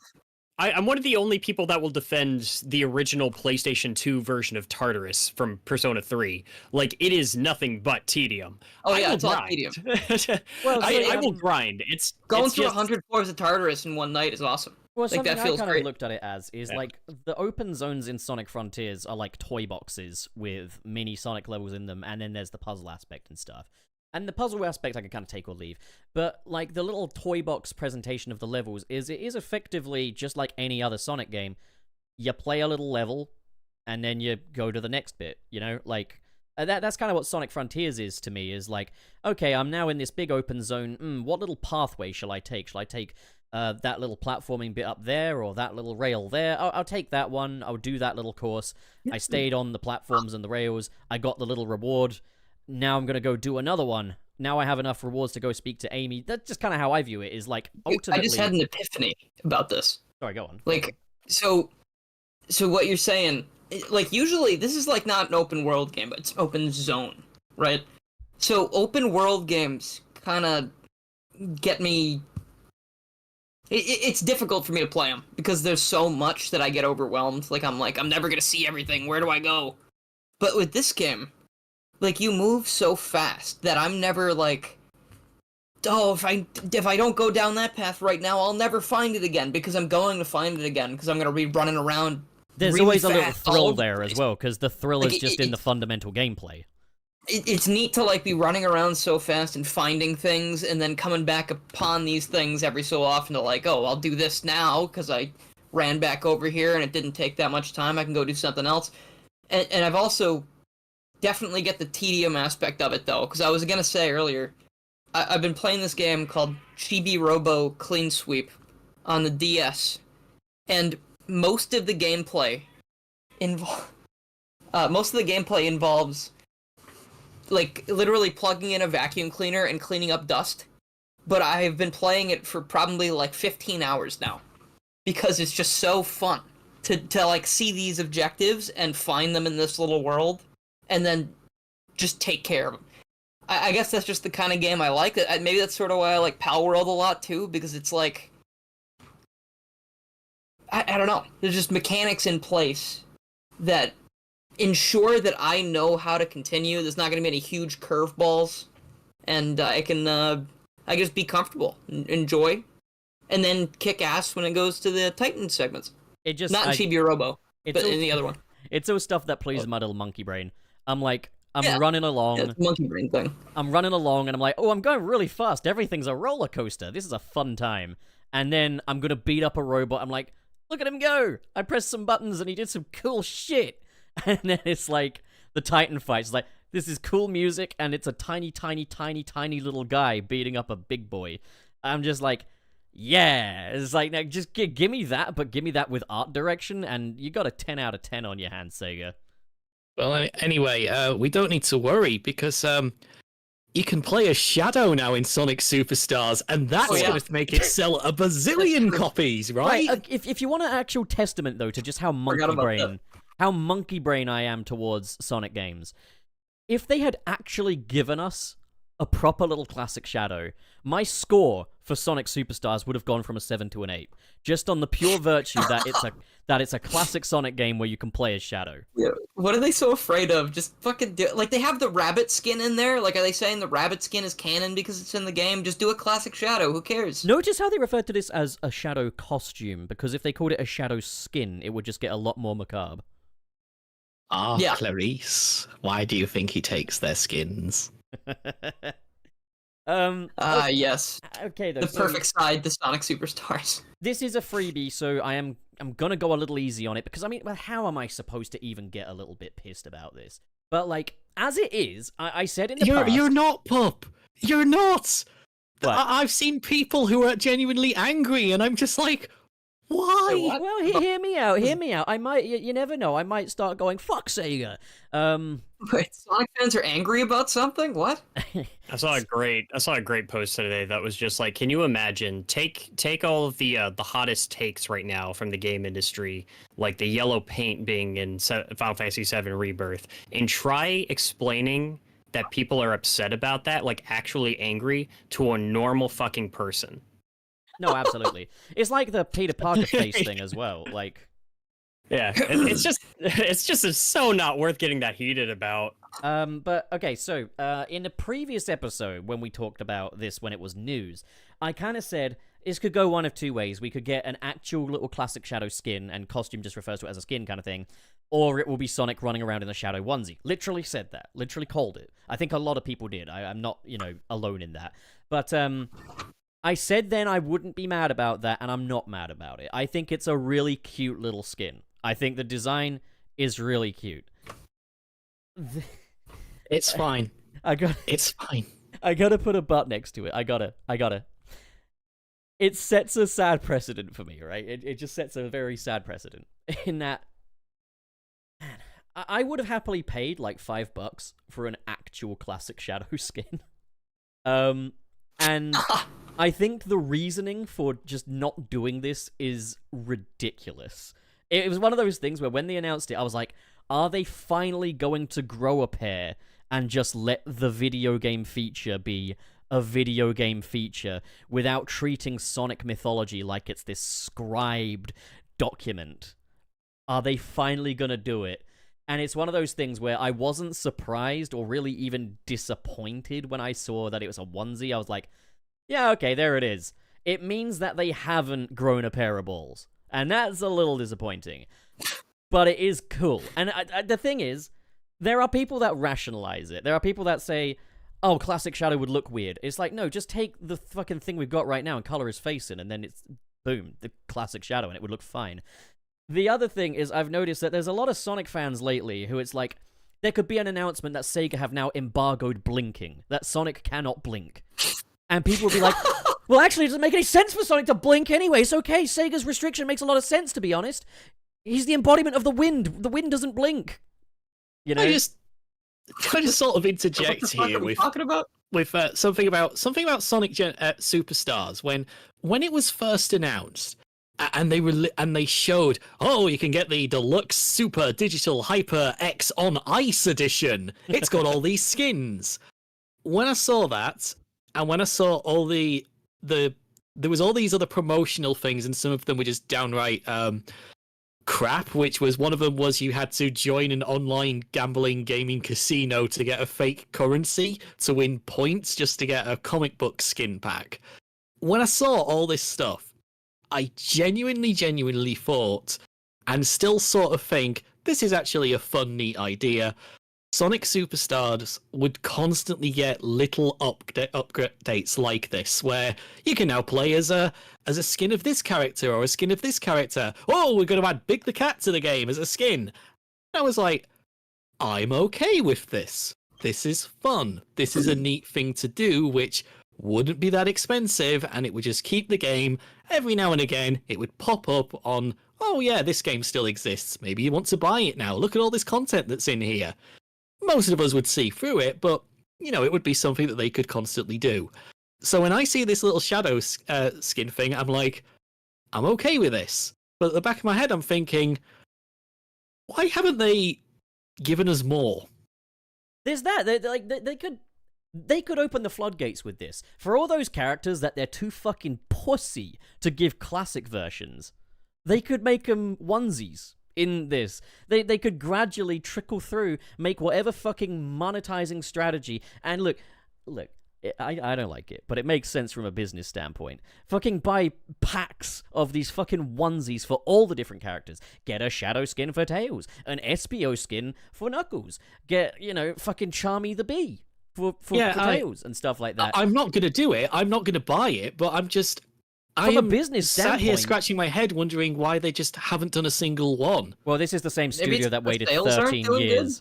This is the same studio that waited 13 years to give us a Sonic Generations DLC. Oh. Yeah. Which one was that? Shadow Generations. Oh God! It's 13 years later, I'm afraid. But 13 years. God, Jeez. God, oh, fuck.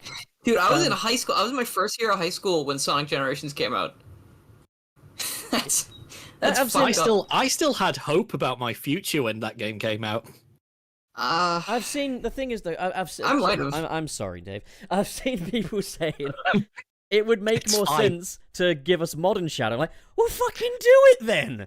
Just do it. Just put them all in there. Give us. I'm turning into the nostalgia critic. Give us like modern Sonic, modern Tails as skins. Then I can play through any level that Jun Senoi did the music for and pretend I'm playing Sonic the Hedgehog 4 Episode 3. I can finally complete my teenage years the way I should have done in the past.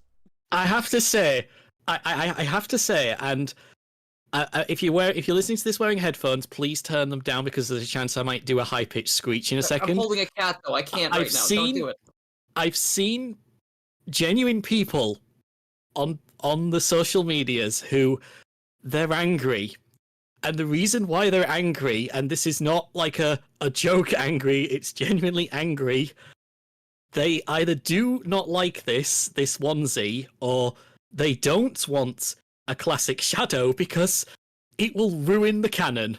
And I'm sat there thinking, why are you looking this deeply into it? You don't need to. You can just put whatever you like in this. It doesn't matter. It's just a fun little extra. You don't need to overthink this. Otherwise, Ian Flynn is going to start putting 10,000 million references in the next game to explain everything that doesn't need to be explained. People hold Sonic mythology to a higher standard than almost any other fictional entity. Like Spider-Man, for example. Like the Spider-Man game, if I want to, I can wear Miguel O'Hara's costume, or I can wear Ben Reilly's costume. People are like, oh, because they're just costumes. All right, then I can wear the Into the Spider-Verse Miles costume, and it will run at a 12 FPS frame rate just to accommodate for that animation style. It's like, oh, but that doesn't make any sense. Yeah, here's the thing. Insomniac understand that they are a games company. They're not National Geographic, okay? They're here to make a thing that is to be made to be played, to have fun with. And I do not understand why, A, Sega holds Sonic's lore to such a high standard when this is the same franchise that around 5 years ago told us that classic Sonic is from another dimension now, and B, why fans even bother to defend it? Like, what is to be gained by saying, no, you can't have a completely innocuous skin of classic It's such Shadow. a false argument and debate anyway, because this is Sonic Superstars. They were literally offering you costume characters as pre-order bonuses. It doesn't matter. Like Lego skins. The rabbit. Oh, the rabbit, yeah. Like, you could put whoever you want in there. It doesn't matter. You don't need to have pages of explanation as to why Where they're does in Lego there. Sonic fit in? Put them in. Honestly, Sonic Frontiers is the reason I don't really care about the canon anymore, because that was a game that actually tried to go back and do something with it, and it felt incredibly hollow by the end because it didn't actually mean anything. Well, my favorite thing is it's the game that's meant to reestablish all the canon, and it has two endings, and we don't know which one's canon. Yeah, hey, Well, that's what I mean. Though. is Like the canon doesn't real. fucking matter in this franchise, and Frontiers sealed that. It's fine. No, nobody cares. Oh, Pup, only Sonic fans played Update 3. Nobody else did. They're missing out because I love Update 3. Okay, I said it. I fucking said it. I'm out of the closet now. I loved Update 3. I'm out of the Update 3 closet. Alright, so, right, okay, fuck. Yeah, I wish Sega would have a little more fun with it, personally. And I wish the fans would be willing to let Sega have a little more fun with it, too. Like, Sonic is a real goldmine for creativity and just doing wacky ideas and stuff. And it's like, fuck me, we're getting a Shadow Generations game. He's gonna visit the past. Who's to say that classic Sonic didn't see him running around at some point, you know, and just be like, ah, well. Bought a hoodie? He Fine. constructed a hoodie based off of someone he saw once? Also, considering It's that fine. Avatar had Fucking crazy. those Shadow clothing in Sonic Forces, if you pre-ordered it, it makes me wonder, does Shadow just have his own little clothing line? And secondly, make it for humans. Maybe it's not even Shadow. Maybe classic Sonic's a fan Classic Sonic started it, like yeah. a Batman-based hedgehog superhero, and Why that's just the wouldn't he costume be? he got. We all are, you know? But Fine. God, I hate Sonic. It's fine. One thing I was saying, oh, that's a nice little callback that you didn't even notice. Yeah, all I'm gonna say is I hope they start selling Shadow onesies because I really want one. They sort of are. Are they? The Sega shop does have a Shadow the Hedgehog dressing gown. Ooh. I need it to be a onesie. I need it to be something I could run around at Comic-Con in. I went to the last Comic-Con in a Sonic onesie and summoned all the other Sonics, but I kind of thought about if I had a Shadow or a Super Sonic, I could actually assert dominance over the other Sonics. God, we have so many things on the piss document. Yeah, we'll work our way through. So, okay, have we said? Well, this next one's going to be quite quick, I think. All right, who wrote burger on there? Who wrote French fry? Who's writing burger and French fries on the piss? I'm really hungry. What have I told you? Get dinner before. Okay. Okay.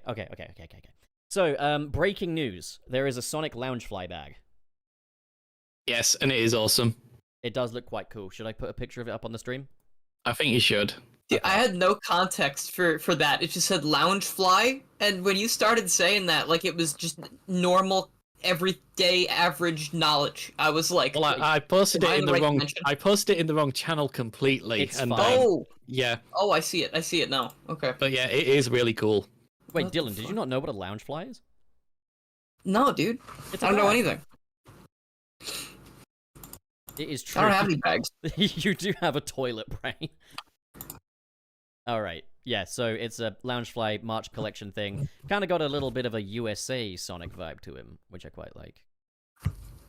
Here's where we're going to just dissect this now. So, the muzzle curve is non-existent on this, as you can see. Oh, God. Oh, how does this fit into the canon? Yeah, I don't remember Sonic ever being a bag. He's the remember that wind, he time- would never be a bag. Wait, he's holding a ring, but whenever he touches them, they disappear. I think it's a cool bag, though. I I thought think he was it- holding his stomach. I thought he was holding his stomach like Santa Claus. I He's about to didn't see the vomit. ring. Oh, God, I don't feel too good. It's cool. I just hope it looks like that in the final, because I remember there was this company that made a Sonic bag a long time ago, and it looked really amazing. It had all these metal rings on it, and when it came out, they clearly had a downgrade, and it just looked awful. It was such a downgrade, but I've got a feeling that might be close to final. Well, it looks good. It looks good. So, none of us have played it, but Sonic Dream Team had an update recently. Yes, and I'm interested that the video they uploaded said Update 1. So that leads me to believe that the game has been a success. I can't wait for Final Wake Up, or whatever the fucking third one's gonna be called. Final Final Only Final 6 people Insomnia. played it. Final Nightmare. That actually I would sounds be awesome. totally down. I'd probably resubscribe to the Apple Arcade thing if they add actually like more content. Like Add the not. spin dash. Get Kishimoto on the phone and add the spin dash. I'm excited to see what it, like. I have the Apple TV still, but I canceled the Yeah, same here. I was subscription like, because I don't want to keep paying it. I'm just gonna but, renew like- it every time I play the game, basically. Yeah, if I want to play the game, I'll go spend $8 and see Which what they have to sucks. say. I would rather just have like a one-time purchase. This game is worth like $20, I'd say. Yeah, I'd like a cartridge of this game, like for my NES or something. Sweet. What? Shut the fuck up, Dylan. It does make me wonder about this, because I know you don't really talk about rumors, but I mean there is a lot of hints that possibly Netflix are going to get some exclusive Sonic content as well. If it does amazingly well, is it ever going to get a release off those closed platforms, do you reckon? Oh boy. Yeah, That's that's the a nightmare. Genie. That's a genie in a lamp right there.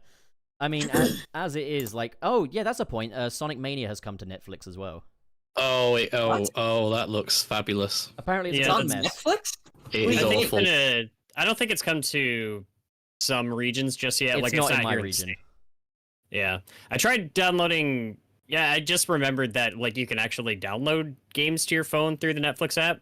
I tried it with Shovel Knight Dig, and the app keeps closing every time I try to open it. So far off to a great start. Good job, Netflix. For some I don't reason, see Sonic Mania. For some reason, I was bargaining though because I was clearly bargaining because I decided to download Sonic Prime Dash for some reason. And then it was like, oh, you can unlock Valentine's Day Rouge. And I was like, oh, all right then. Okay, I'll play for a bit. Sega knows. I'll play for a little bit. Fine. All right. Unlock a little Rouge, you know. Yeah, the reaction to the new Rouge costume was certainly something. I mean, come on. They know. We know. Everyone knows. They Some know people- that Some people will get it, others won't. is there are some bad people in this fandom, and that's probably the reason why they made a 21-inch tall Rouge the Bat plush, because there are some bad people in the fandom. What? That's a thing?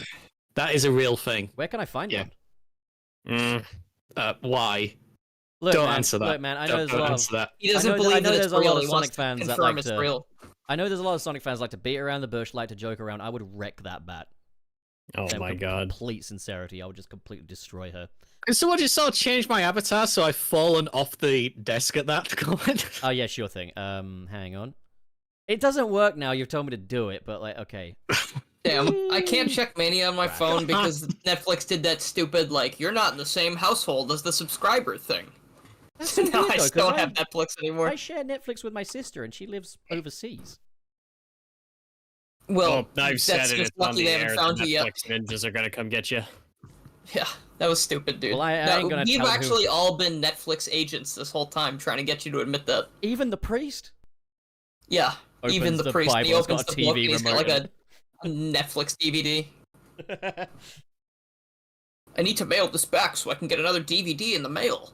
So, Dave, you're 21 telling inches me... of Rouge. That's so much better than 19 inches of Venom, says Awfully Hot. But this is exactly what I'm talking about. There are some people in this fandom who Right, are okay, but bad. Dave, you're telling me you wouldn't. No! I wouldn't! It would be like just screwing a human with a mascot head on. Bob, I'm not that lonely. I think you should rename this episode No, to something not no. related to this. Right, run a poll. euthanasia. Run a poll. Yeah, they got enough Run clicks a down there already. poll! No! What's wrong with you people? Look, I just Run I wanted to talk about game design. we'll get there. Don't worry about it. Why has it become bat-based women discussion all of a sudden? Well, when I'm they're starting to that, remember why it took. well, when why they're I that left. banging, you know, like. This is because Pup talked about Rouge every single time you talk to him. I am actually kind of scared though, the fact that if we just talk about the tweet that Sega Hardlight made anyway, They know. that they know that there are some bad people there, but it kind of makes you terrified at the prospect of how far are they going to go with this in the future? You know, Right, this risque. Let me just screenshot it as it is right now, Dave. And you check the back rooms, buddy. You check the back rooms. Pretend it doesn't say 5 votes and it says like 555 votes. Oh God! Calm down. Calm down. 500,000? 500 million votes. Anywho, moving swiftly on. We have a conversation to be had about Sonic game design, and our boy Badnik Mechanic has been itching to tell us. Jeez, what a segue. Oh yeah. Oh. Between what Christ. you were just talking about. Speaking to of this, fucking that- bats, Badnik Crazy. Mechanic wants to tell us all about game design and stuff because he's actually you say you're like a programmer and stuff and Okay, I think I have to sort of temper this a little bit. So, not many people know, but I actually am a qualified computer fucker. scientist. Woo woo. And yeah, I have done game development before, and I did indeed work on a Sonic game, a real Sonic game that actually got released, and it was very good. And anyway, yeah. So, what I like to think, at least when I look at this stuff and I give my opinions on things, it's not just coming from a random place of no knowledge of this stuff. There is some thoughts behind it, but yeah. So when I look at Sonic game stuff in general, I have to say I don't really enjoy the direction it's going in at the moment. And for me, it kind of comes down to a sense of, if you look at where 3D Sonic games used to be, there's kind of a moment for me where, and this is a very simplified oversimplified explanation. There's a lot more to this. There was a change from where, like you've probably heard of the phrase the meta era, and it's a phrase that I hate. But everybody kind of agrees it sort of starts around Sonic Generations, at least, maybe even Sonic Unleashed. That was the point. That was the point where you can't really compare those games to Sonic Adventure through to Sonic Heroes and possibly Sonic 06 because they're just so different to play. Now, for me, it's kind of the emphasis on the efforts. Like if you play anything that came after Sonic Unleashed, the emphasis of the effort is taken away from the player, and it's more towards the game will guarantee certain things. Like if you look at something like Sonic Adventure and certainly Sonic Adventure 2, the emphasis on what you get from that game is primarily based on what the player puts in. So how well a player plays determines on how epic the moments are in terms of the rewards. And there's a good example in the upcoming video I'm doing where if you play Radical Highway, you get to the bridge as Shadow, and there's multiple routes through this bridge. There's the easy way, which is slow and pretty boring, and then there's the more complicated ways. But what's really interesting is when you actually get onto these higher platforms, there's multiple ways through them based on the player's skill. And these are kind of disguised into it. And the player has to actually do stuff in order to get the most out of these different stages. So just because they're on the higher platform doesn't mean they're going to get an epic moment. You know, the player has to do something. And one case in point is when you get to like the middle platform, you can either run and jump onto these like platforms and platform your way to the rest of it, or you can run along these like suspension cables. And the suspension cables one is way cooler. But if you do the suspension cable one, you can actually get more points because there's a hidden grind rail you can jump onto that you can't if you take the slightly easier route. Whereas if you look at games which came out certainly after Sonic Generations, you wouldn't get that. You would get an epic moment so long as you were actually on that platform. It wouldn't matter what the player does.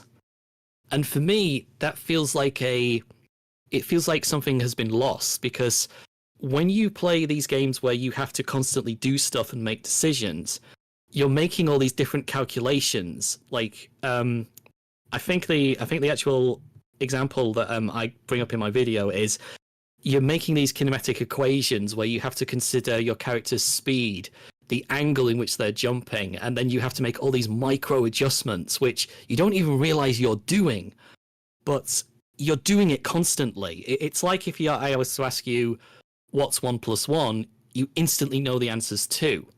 Well, it's like the game's asking you, how do you jump to this platform? Okay, I know I have to run at this speed, I have to press jump at this point, and then I have to slightly adjust depending on where specifically I jumped. Whereas certainly in modern games, you don't get that. It doesn't matter so long as you actually make the jump at the right time or you get onto that specific platform.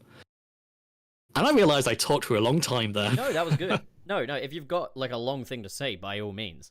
Sometimes my vocal cords need a rest. A lot of, definitely about game design. So would you say that it's like a layer of player agency has been reduced? Yes. The thing with certainly with Generations is where you can put the pin on the point where the direction is, that's the point where it definitely started to go. Whenever you make something more accessible or easier to play, which certainly Generations is, it's a very easy game to play, you take something away, it's inevitable you're going to do that. And I think with Sonic games, they're taking way too much away. Like, I have this thing where I don't call it the meta era, I call it either the spectacle or the automated era, because it's the sense that the game has to, it's almost like the game design is, we have to reward the player regardless as to how well they're doing. We have to give them epic moments every time. So they do it, determine it basically on when the player reaches a specific point in the level, not necessarily how they get to that specific point. I tell you what, I completely agree with all of this, and I'm gonna say something that's gonna sound like I'm trying to make a gotcha. I swear I'm not. I'm completely sincere with this. I No, go agree, for it. I don't mind. I agree 100% with what you're saying. I think Sonic Frontiers Update 3 did a lot to move things in that direction again. In that... No, I kind of agree with you on that. I haven't played Update 3, but oh, good lord, I can't remember his name. Who did you have on last week? Who did the Bikuri Update Box 3 12. video? Yeah, I did watch a big chunk of his video, and I'm watching it, and I'm sort of thinking, my god, this is stuff I kind of want. This is stuff I've wanted from a Sonic game for a long time. Yeah, well... The problem with it is, I'm so burnt out on Sonic Frontiers. I genuinely don't know if I can bring myself to do Update 3. It's fair because I understand that for some people it's like they got their fill of Sonic Frontiers on the first playthrough effectively. With me, I loved the game so much but was so disappointed by the ending and the final boss that I was like, as soon as it was announced that there'd be a new final boss, I was completely on board. Like, it didn't matter what else it did. Like, I could have given or taken the new playable characters as long as we got a cool new final boss, which I think we did. But what I was going to kind of say is, I think accessibility is very important in video games, especially considering that Sonic is kind of meant to be kind of for everyone. It's aimed at, a lot of kids, families, and stuff like that. It's always had, like, a challenge to it, but, like, it is predominantly kind of aimed at that crowd.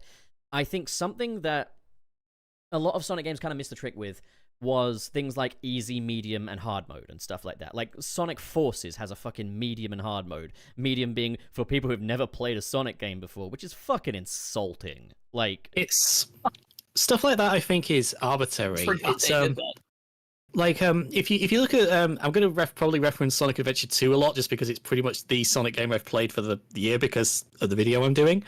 Do you remember a few weeks ago there was a clip that some guy had uploaded, which he's trying to play Final Rush, and he's on the grind rails and he gets stuck. Oh, and I saw that he clip. falls off. Yeah, that was hard to watch. So I released a bit of a video response to that on the Twitter, showing that actually, if you just do nothing, the game's own gravity value takes you through it without needing to do anything. The only way you can fail at that is if you deliberately hold the direction of travel against where you're going. And that's the thing with Final Rush. Final Rush is a very difficult stage the first time you play it. But what's interesting is the most basic routes through that stage doesn't actually require much effort. I noticed like that. every grind rail, the natural gravity value will take you where you need to go. Now, some might look at that and say, well, how is that any different from your critique of boosting? That's bad because, the player's not doing anything. And you're right, the player isn't doing anything if they do that in Sonic Adventure 2. If they don't do anything, it's boring. Which is why 99% of the players will try to do something else. Yeah, They're so not that just way it going kind of gives you kind of the option. Sometimes the answer is under your nose. It's like combat. It's a safety net. It's like combat in the Batman Arkham series, where it's like you've got all these different options where you can use your gadgets or you can do lots of counters. But in actuality, if you just get a decent rhythm down on that X button, you can plow through enemies almost effortlessly. But it's up to you if you want to add the flair to it. Unless you have an enemy with a stun baton or a shield or several of the other enemy types that they add specifically so you have to switch up your combat. But you can besides still that, keep it fairly simple even with them. You've still got way more moves than you'll ever really truly need. But you know what I mean. It requires more than just literally sitting there and watching. Fair the enough. game Yeah, I kind of probably oversimplified it in my description. But kind of back to what I was saying is, like, Sonic Frontiers Update 3 is the first time I've ever really seen a Sonic game take the whole easy, medium, and hard thing seriously, because a lot of people went into Update 3 and noticed that there was a huge difficulty curve, and I think it's because most people were playing it on hard mode, because the rest of the game on hard mode is perfectly fine. But you go into Update 3 and suddenly they're taking hard mode seriously. And yeah, I noticed if you switch the game down to medium, it plays basically how the rest of the game plays in hard mode. Suddenly, there are little home attack balloons that you can get onto if you are falling from a platform and stuff like that. And then play it in easy mode, and, like, there's very little you actually need to do. You can just play it in full spectacle fucking Sonic Forces mode, effectively. And something I loved about that was that in hard mode, there were times when you needed to kind of fling yourself off of these platforms and use things like the gravity set that Sonic has built in and stuff like that. And that's the thing, is I feel like that mode, that hard mode of Sonic Frontiers Update 3 restores some of that player agency that was really missing before. However, I think the thing is the communication and the rollout. There's nothing to say, hey, you've played this game in hard mode, this is going to be different, so consider the difficulty options, you know? I think for me, when I think about difficulty, it's not so much a case of, oh, hard mode puts more objects for you to interact with or reduces a time limit. So it's more, it gives it, like, the exact, again, it's very difficult because I've not played Update 3, so I'm only going off, like, the brief clips I've seen in people's other videos on it. But there's a lot of stages in Update 3 where the player will be on a starting block, and ahead of them, there's loads of blocks, and they've got to get to a certain point.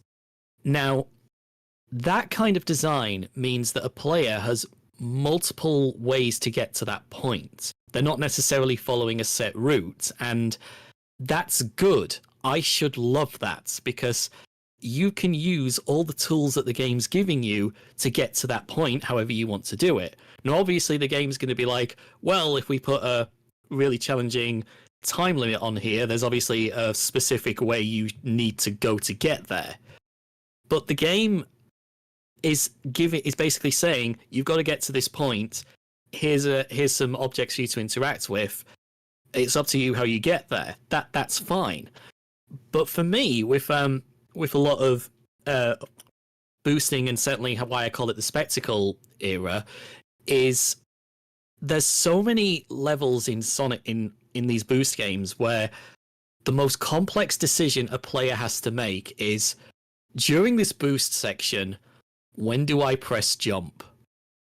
Yeah, it kind of, in a way, That's the it. gameplay, I suppose, is more comparable to Sonic Dash in that regard. However, I did find Generations does something interesting, in that when you get to Sky Sanctuary, the modern levels start really opening up a lot more, and there's way less opportunities to boost. Yeah, Sky Sanctuary, I think, is one of the better stages from Generations. Yeah, that and Seaside Hill are like my favorites, but I've noticed like Green Hill and Chemical Plant are very much your typical boost stage, in that it's like you're blistering through them very fast, and it's more about the reflexes. It's more about, I need to quick step here to get these rings, I need to go from this rail to this rail to get through the speed booster on time, etc., etc.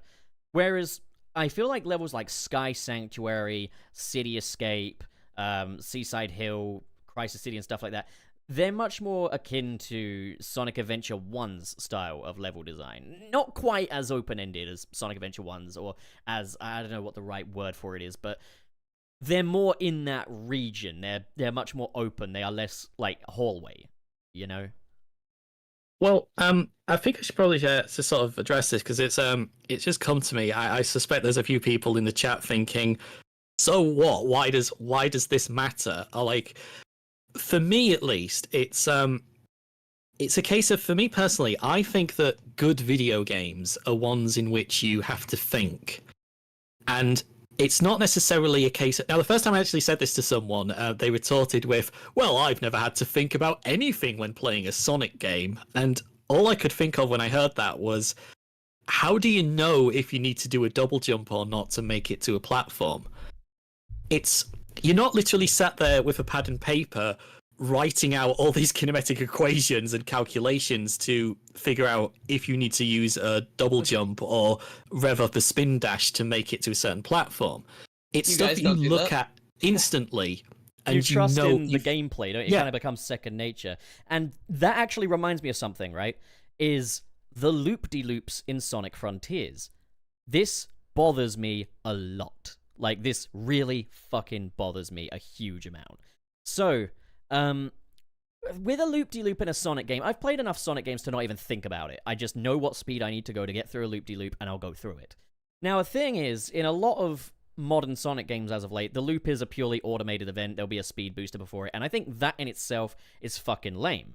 But Sonic Forces Frontiers goes one further. I am the kind of dickhead who will be in like the 2D Green Hill stage and see that massive vertical slope going down, and I'll want to climb back up it and go back round the loop-de-loop.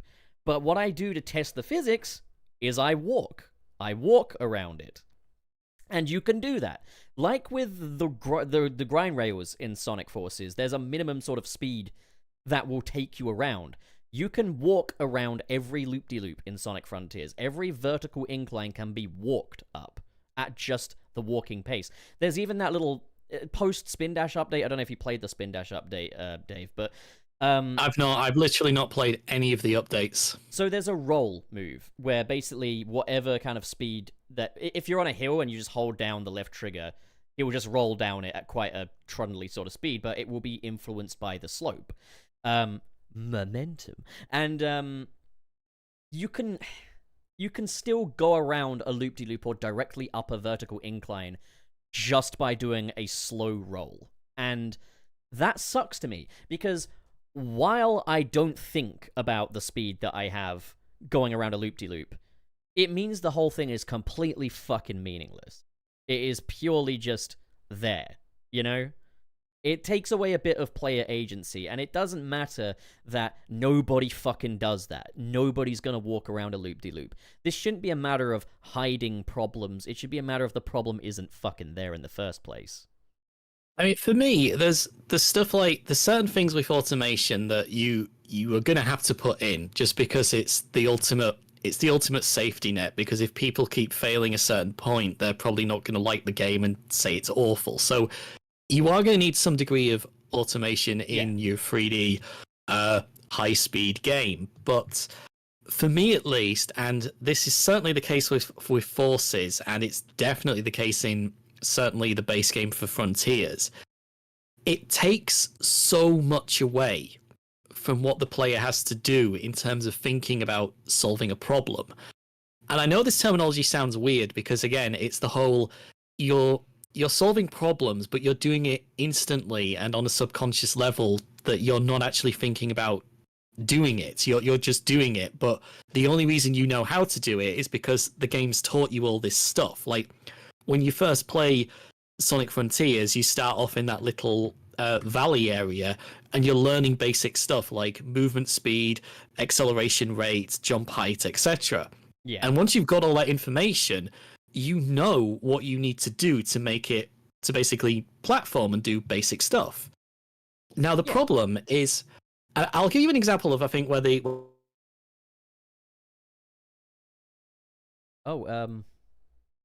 never ever going to enjoy the game. It comes very late into the game, actually, and it was on one of the tower sections, you know, where you have to climb those towers. Yeah. There's a section where you're on a grind rail, and you've got to jump this gap and land on a platform. Yeah. And the first time I did it, I got all the way to the end of the platform, and I pressed the jump button. Now, in Sonic Adventure and Sonic Adventure 2, I know that doing that, my momentum would give me slightly extra height, and I'd make the jump. Yeah. In Frontiers, you fall to the ground. So I went back and I tried it again. And this time I did a slight variation of when I jumped. And I instantly plummeted to the ground. And I did this about 3 times, and I failed it. And I just thought, no, it can't be. Yeah. All I did was I held the boost button and did nothing. Yep. And it took me precisely to where I had to land. There was is... no decision making on my end. All I had to do to beat this challenge was nothing. Yeah, I agree. Now, like, I think it also makes it kind of not very trustworthy as well, because, like, you expect it to work that way. You know, I like it. I feel like Sonic Frontiers, I think the movement is really nice, especially post-update 2, but they need to make it more reliable. Because there's also times where it's like, you run off of a platform and you'll fling yourself in the air, but there's other times where you run off of a platform and you'll magnetize yourself to the side of the platform, and then you go down. And that's not very good, because it means it's not reliable. Reliability in the physics is one of the very things that made the original Mega Drive Sonic games work so well. However, I will say this, there are mitigations, and I know that not everyone likes this, but In Update 2, there is a slider that can turn off jump deacceleration so that you will carry all of your momentum into your jumps now. And it's one of those things that is part of the reason why I revisit this game so much now, is with that deacceleration off, it is so fun to just fling yourself everywhere. Like, you don't even need a ramp anymore. You can just fling yourself across valleys and just different areas. So it's one of those things I've mitigated, but I do agree that it sucks because on one hand, you are having to do less to make the jump. On the other hand, though, the thing you're doing is something that would come as instinct to pretty much anyone, and it's not working, you know? Even if all you gotta do is run forward, the jump thing should still work, right? Like, it's a weird thing because it's the whole argument of you don't make real world physics in a video game, you make what physics people think would work in a video game. What feels instinctive to a player. Yeah, because it's like, if you're running towards... Obviously, we know that if you run towards a ledge in real life and jump as you get there, yeah, you go slightly further. But obviously, you can't really double jump in real life. That's not going to work. But in a video game, you can. And you expect stuff like that to work, obviously. It's also that would be my one ingrained in power. pop culture. Double jump. My thought on all that, and I gotta make this one point that I'm probably gonna have to jet. But especially when it comes to a lot of the automation and everything, especially as we saw it in Frontiers, where it feels like a lot of the skill involved is less required. My question is, do we think that that's in any way influenced by how gaming content is consumed now versus the way that it used to be? Especially when so much of it now is watching people play things on stream, and people have like new games coming out every week and a half. Like they're gonna mess with it once and then like move on to the next thing. A lot of gamers are like that nowadays. Do we think that maybe it's you have to get in and impress on your first go around, because if people play Sonic games the way the instant gratification my question is if that may be a thing, not that it should be, it shouldn't, but because my argument has always been you never get what a Sonic game is really about or what it really has on offer on your first pass through. You have to work for it. You have to keep playing it. You have to learn how the game is played.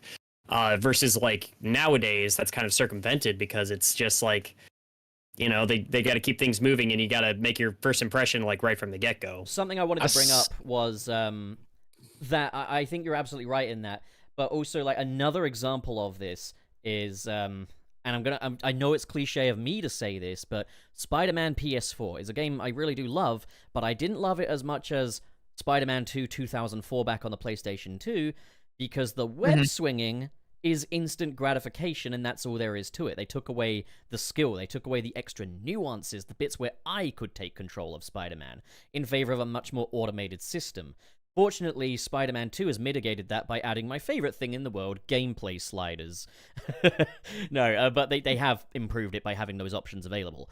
But I think it's one of those things where maybe Sonic has just had a symptom of that ongoing thing, that games are made more now to offer instant gratification to people who are just, maybe they've got less of an attention span, or maybe they are doing it to stream it, or maybe they just want to get it done quickly. I don't know. But I do appreciate that we are seeing options put in place for those of us that do like to have a little more control.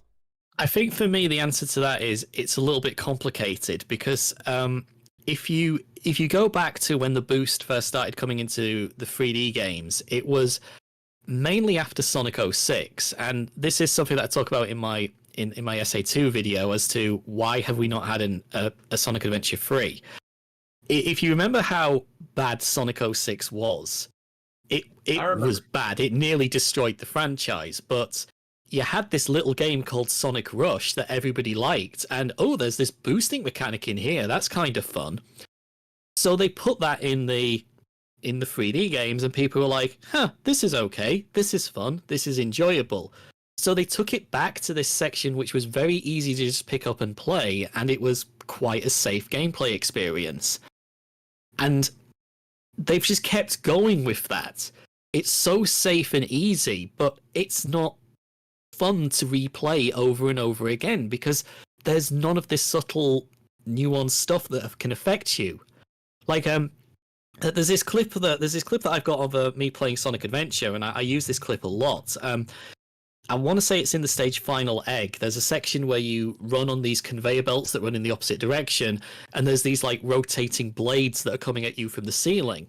Now you can't just boost through this or spin dash through this. You've got to, take care, because you've got physics affecting your movement going in the opposite direction, and you've got a jump which also affects your movement physics. And it's a great sequence because you're constantly having to think about what you do to get through this. And yeah, you can get through it quickly, but you're not getting through it fast. Well, I mean, it's the tempo. Though, Unleashed it's the tempo of the game. Unleashed does have something that is basically the same in Eggman Land, where you are on a conveyor belt that's constantly pushing you back, but you've also got laser fields that you have to time your jump over. Then there's one that's elevated just past that you have to get under. And doing that while maintaining that speed, you can't boost your way through that. And there's also quick step because there's spikes coming towards you.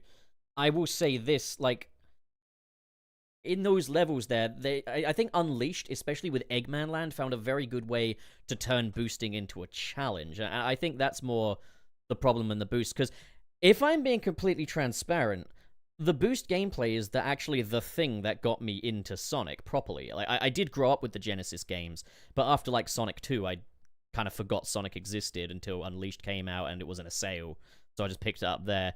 And it was the fact that this gameplay is so blisteringly fast and makes me feel really fucking powerful was like, oh, I can't get enough of this. That's Sonic now. I agree with you on that because when you do play, but it's kind of my point that I think boost games are only fun like maybe the first one, maybe two times you play them because they're so simplified. The challenge is kind of gone. You know what to do. It literally becomes a case of muscle memory over muscle memory plus I also need to make some minor adjustments because I'm never going to get the exact same formulaic outcome every time. Because those early 3D games didn't have that, whereas now the game doesn't care when you boost so long as you are, or when you jump so long as you do. It's always going to give you the same equative outcome because that's what it's programmed to do. Whereas these earlier 3D games, they didn't quite have that safety net, so you constantly have to have these thoughts and make these calculations and minor adjustments. I think I do agree. I think it's when it comes to games like Unleashed and Generations, I'd say it's shades of grey though. Like I do agree that there's a reduction in some of that player agency, but I wouldn't say it's hard to really say. I wouldn't say it's as absolute as like you can basically have the same playthrough more than once, or that it isn't interesting to replay through. I think Generations and Unleashed did it well. I think Colors is where it starts to skirt the line a little bit, and Forces is where you can just have two playthroughs that are the exact same. I think Frontiers actually mitigated this quite a bit by taking away the offensive capabilities of the boost. That was something I was very pleased to see, was that the boost was no longer like you could just hold it down and push through a barrage of enemies and stuff. I thought reducing that quite a bit was a really good move for that game. So it's one of those things where I do absolutely agree with your point that this is a thing that's there. I think it's very, very shades of grey, though, when it comes to games like Unleashed, Generations, and Frontiers. But going back to what Wayne said about, is this done because they're trying to appeal, or is it done because they want the visual kind of thing? I think after Sonic 06, it was definitely done because they were trying to make these Sonic games look cool and be as accessible as possible to get people back into the fandom because they realized how much damage it had done. But as a consequence, when you actually watch boost Sonic games, they look cool to watch because it's a character going really, really quickly, doing what seems like really split-second reactions to stuff. But when you play it, because there's so little going on in terms of what you're having to do when you're playing it in terms of decision-making, it ain't that fun to replay over and over again. And I have a feeling that certainly with Frontiers, like it was the same stuff that they would show over and over again, and certainly with the bosses, which are just they're spectacle fights. They're not good boss fights. They're kind of doing it because they also know, well, we can just release a small clip of this, and maybe we'll give it to a streamer, and they can just scream at it for a while, and yeah, it's going to look cool, and we've got these people that are also saying, oh, this looks so peak, look at this is so peak, and then you get hold of it, and you're actually playing it, and there's so little there in terms of what you're actually being asked to do. Those Titan fights are really cool on the first run, and they really wear off when you have to play through them again. I can't get it. I'll be honest. Really highlighted for me. It's my monkey brain. I cannot get enough of the fucking Titan fights. I feel so powerful when I play them. But I do see your point. See, I don't feel powerful. I just feel like the enemy is weak as shit. I think we could go further with it. But something I was going to say as well. I think another school of thought worth noting is was one of those things where Sonic 06 released at just about the worst time because it was a point when YouTube was on the rise and everyone was making videos of this. Sonic 06 was probably the most documented Sonic game at the time it came out. It might even be part of the reason why Unleashed looks so fucking gorgeous compared to even the games that came out after it. Like, it's a beautiful looking game, and like the gameplay itself is very cinematic and stuff like that, hence why it's a bit more automated and stuff. I think, yeah, like a lot of eyes were on Sonic 06 that didn't actually play the game because it was so in the spotlight, and just even video of it can look a little unflattering. Although I will say, I don't think you really see the problems with 06 through just video alone. I feel like it's playing it where you see where the real issues are, but that being said, I feel like after realizing that YouTube's a thing and every Tom, Dick, and Harry's going to be reviewing this on YouTube, there's fucking, you got your Some Call Me Johnnies, you got your fucking Angry Video Game Nerds, you got your AVGN, the fucking same person, for fuck's sake, Game Dude, all of that. Like, they're all reviewing it, so it's important that the gameplay at least looks good so they can put it in their reviews and people will look at it and be like, how are they fucking complaining about this? Oh, it does. There's something that I kind of want to confess, and it's really bizarre because it was another case of this. I don't know if you remember, there was one review for Sonic Frontiers which gave it something like a 2 out of 10, and people tore this poor reviewer to shreds. And there was one part in there where this reviewer said that he couldn't figure out how to beat the second Titan. The one where you're flying after it as Supersonic. And everybody was like, what's this guy doing? What's the guy doing? How can you not know how to fight this Titan? Blah, blah, blah. And I have to confess, when I got to that fight, for about 3 minutes, I didn't know what to do. I was chasing after it, and I'm thinking, wow, this looks really, really cool. What am I meant to do here? And the reason I didn't know what to do is because it's this thing about framing. Just so everybody in chat sort of has an idea of what I'm on about. If you've heard of that experiment where you have to watch people pass a ball and count the number of times they pass a ball, a guy in a gorilla costume comes along, and the question isn't how many times did they pass the ball, it's did you notice the gorilla? It's like what your focus is. My focus is on the great big sky lizard that's flying across the screen.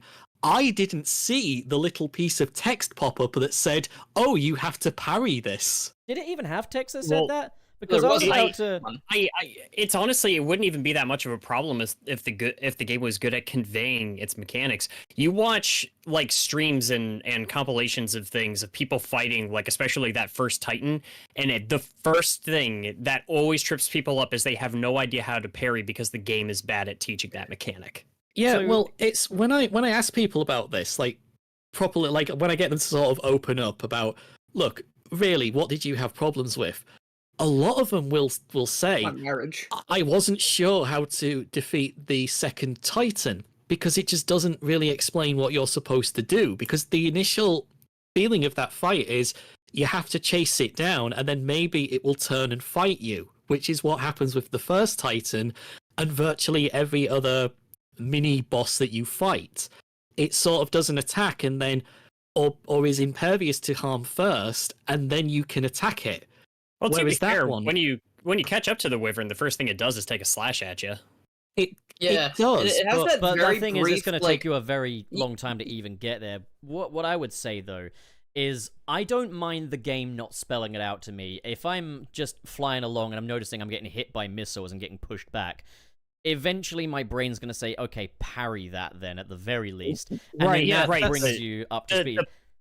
That's the kind of point what is, happened. like, That's kind of what just- happened with me. But yeah. I think it's when you were saying, does it still look cool? Yeah, it does. I mean, like, you could chase after that thing for 5 minutes and it still looks cool. It Well, looks I cool mean- and it's a really amazing thing. But the actual fight itself is, you're not really doing very much. And my it's thing true, is, it's the one way it's you do not the so least. much knowing that, oh, I need to use the parry here. Like, I think Pup, like you and I had a pretty easy go, like our first times fighting the Wyvern. Yeah. The problem is, again, just based off field study, just looking at video evidence of other people playing this game, the amount of people that didn't even know the parry existed, or at least forgot about it, is a failure on the Yeah. game's part. I mean, I've noticed though, like, it's one of those things where I'm not really sure how to fix without turning it into a baby game, without turning it into Sonic Forces, because casuals play Sonic games like they don't have eyes or fingers. You see it in reviews, you see it with gaming journalists. I saw gaming journalists saying they didn't know where to go in Sonic Superstars after passing a checkpoint, even though the checkpoint literally has arrows pointing you in the direction to go, and there was a sign with an arrow on it pointing to the right, and they were like, I'm not sure where to go. They started going left.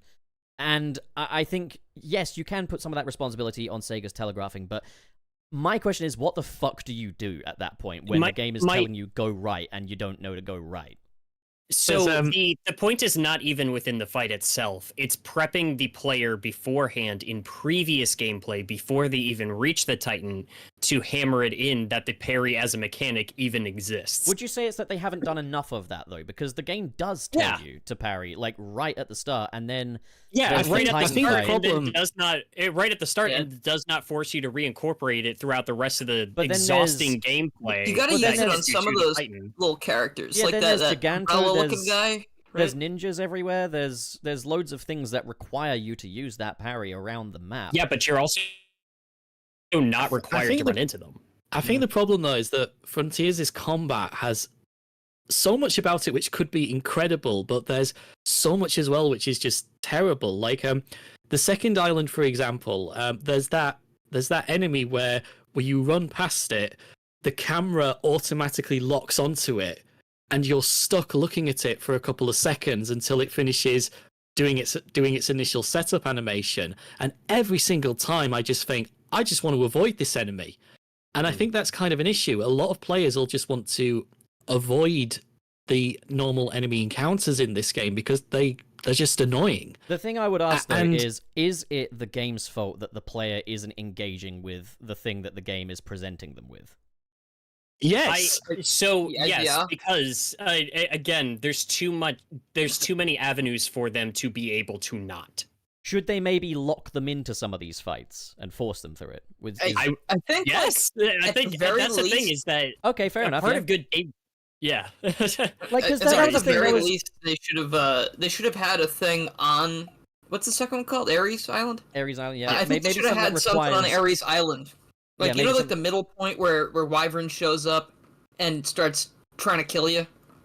Like, maybe at that point, during that cinematic, they have... I mean, not during the cinematic, but maybe during the gameplay part of it. Maybe they have some emphasis on enemies that are attacking you, but parrying would have slowed Wyvern down a little bit or something. Like, it flies up in his face and he has to, like, stop attacking Sonic for a second. That way you're thinking, oh, parrying, Wyvern. Like, just I give think- people that littlest bit of connection there just so they... But I mean, at the same time, I'm with Pup. Like, if I was flying forward for 5 minutes and was like, what do I do? I'd probably just start pressing buttons, and then eventually I'd get to the parry, and I'd be like, oh, wait a minute. Another thing, And though, that's I my do thing want is to... like Something I- I do want to bring up, though, is an elephant in the room when it comes to telegraphing in these Titan boss fights. Is we could talk about the Wyvern till the cows come home. There's something way more egregious. Dave, do you mind spoilers for Final Horizon? No, I don't mind. All right, so when Final Horizon... Sonic dies.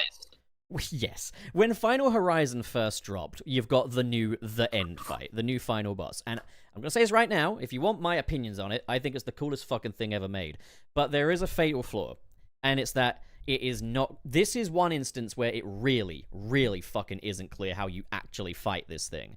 In that he's got this little umbilical cord thing that goes on his head from the fucking fake moon God damn it. to the Supreme Titan. He has this little umbilical cord, and you can fight the shit out of the Supreme. You get his health down, he will eventually charge back up via the umbilical cord, restoring all of his health, and you got to do everything all over again. And it's like a lot of people just fighting this guy. Just like a human infant. Yeah, just like, what the fuck do I do? He keeps getting nutrients from his mummy's egg. So, what you have to do is... And now, to be fair, this is something they teach you at the very fucking beginning of the game, but is now required for the final boss.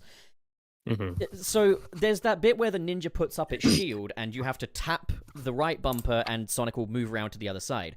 You basically have to do that with this umbilical cord. You have to tap the right bumper and then Sonic will switch his reticule over to the umbilical cord. But you wouldn't think to do that in this case because you've never been forced to do that in a Titan fight before. Now, you could do it in the night fight when you're punching the shield, but it was never essential. You never had to do that. So... a lot of people got stuck on this fight not knowing what to do. Now, the game will tell you to do this, provided you 100% the entire island. So get everything, go and do all of the cyberspace challenges, get all of the rewards for that, and then the Master King Coco will tell you, tap the right bumper to detach his umbilical cord. That is, in my opinion, an example of terrible, terrible telegraphing that is a fatal flaw in what is otherwise... one of the coolest fucking things I've ever seen in my entire life. Yeah, that's pretty awful. However, there's been a patch since that does do something to at least nudge you in the right direction. Before you get to the final boss, you have to do the Master King trial, where basically you have to fight all of the Titans again within a 400-second time limit. And if you run out of time, you will have to do all 3 of the Titans all over again. With the newest patch, when you get to the night boss fight and you get to the point where you can change your targeting reticule from its shield to its head, it actually has a button prompt come up saying press RB to train you into going around to the other side using that right bumper. And that is, in my opinion, that goes quite a long way. They don't do it in the final boss, but they do at least teach you it with that night boss fight and give you that one final reminder before you get to that boss. I think that went a long way. But in its original case, it is like, how did they fuck that up? I think the point you made about how do players know to use the parry, there's something that I noticed about when I was playing Frontiers. Initially, there comes a point where you just don't really need to fight enemies anymore, because initially you fight enemies because they basically give you the stuff that means you can upgrade, get new abilities. But at one point very early on, you get that ability where you can just do tricks in the air and it gives you basically the same stuff. Yeah. So eventually enemies just become, the fodder enemies at least, that there's just no reason to fight them. And it's like what I said about how on the second island, there's that enemy that jumps out of the ground, the camera locks onto it, and you're stuck in this section for a while. There's nothing you can do. So I try to avoid them, and I avoid enemies, and I'm trying to avoid enemies from the second island. That's not a good thing if other players are doing that, and yet you've got bosses coming up where, oh, we need you now to use the parry move. Well, right, fine, but please then don't make your standard enemies useless or frustrating or annoying for me to want to avoid them, so I don't really engage with the combat. I think a problem with Frontiers is it, as Nick would have said, being quite non-committal.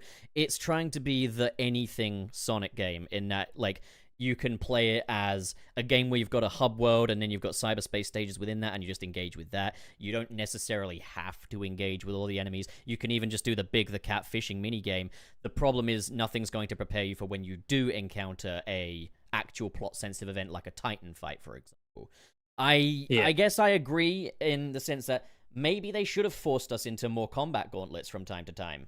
And maybe on the way to an island, you have to fight some enemies and stuff. So, like, you've got that little sort of hallway section in Kronos Island at the start where you do the tutorial. Maybe every island should have had one of those little run-up points, but in this case, they are enemy gauntlets or different skills that you're going to need later in the game. I think That's a really good idea. there's an amazingly easy way they could have done this, and it's one of the biggest criticisms I think you can throw against this game, and it's certainly one of my criticisms. Eventually, when you play Frontiers, you learn there's no point in checking out any of the buildings in there because there's nothing in them, like except for like arbitrary. Oh, here's a thing that might upgrade your character. Wow, It is way too empty. I'll say that much. it's way too empty. Now, it's a big complaint because I know Angry Joe made a similar complaint about No Man's Sky. When he first played that game, he went to a structure and it looked like it had been attacked by something. There was slime all over the walls, the door had fallen off, and it looked like it was a setup for an interesting story. And that's kind of what happens in Frontiers. When you first start the game, enemies do actually spawn at a structure. And you start to think, oh, maybe if I go to other structures, something will happen. But nothing does. And I think if they'd have had something when you went to a building, like maybe there could have been a self-contained story that you follow, and you do have to encounter enemies along this way, you would be teaching the player the fighting mechanics, and they would have the reason to go, like find the story stuff. I'm explaining this really badly. Another example would be if you look at something like Metro Exodus. There's this island in the middle of a river, and you can only get there via this one boat. But when you get there, there's no enemies to fight, but there is a self-contained story. And it's really interesting. It's one of the best locations you can find, whereas in Frontiers, that doesn't really exist. You go to a building and there's literally nothing there. Imagine if there was like a side story you could follow, and on your way you would encounter fodder enemies, maybe even slightly upgraded enemies. You would be learning how to do the combat, so when you get to these harder bosses, it's like, aha, I now know what to do. But because the design of that game has ways which mean you don't really need to fight the enemies anymore. Oh, you've just got an upgrade that gives you the same stuff that the enemies would. You don't need to fight us now. Right, Yeah. okay, well, don't then give me a boss that I can't possibly know what toolset I have because you've given me reasons not to engage with it. Well, actually, it goes a little further than that with that update 3. Given that you're, game design guy, I gotta tell you about the state of the Master King trial in the first incarnation of update. I saw this in the video. Yeah.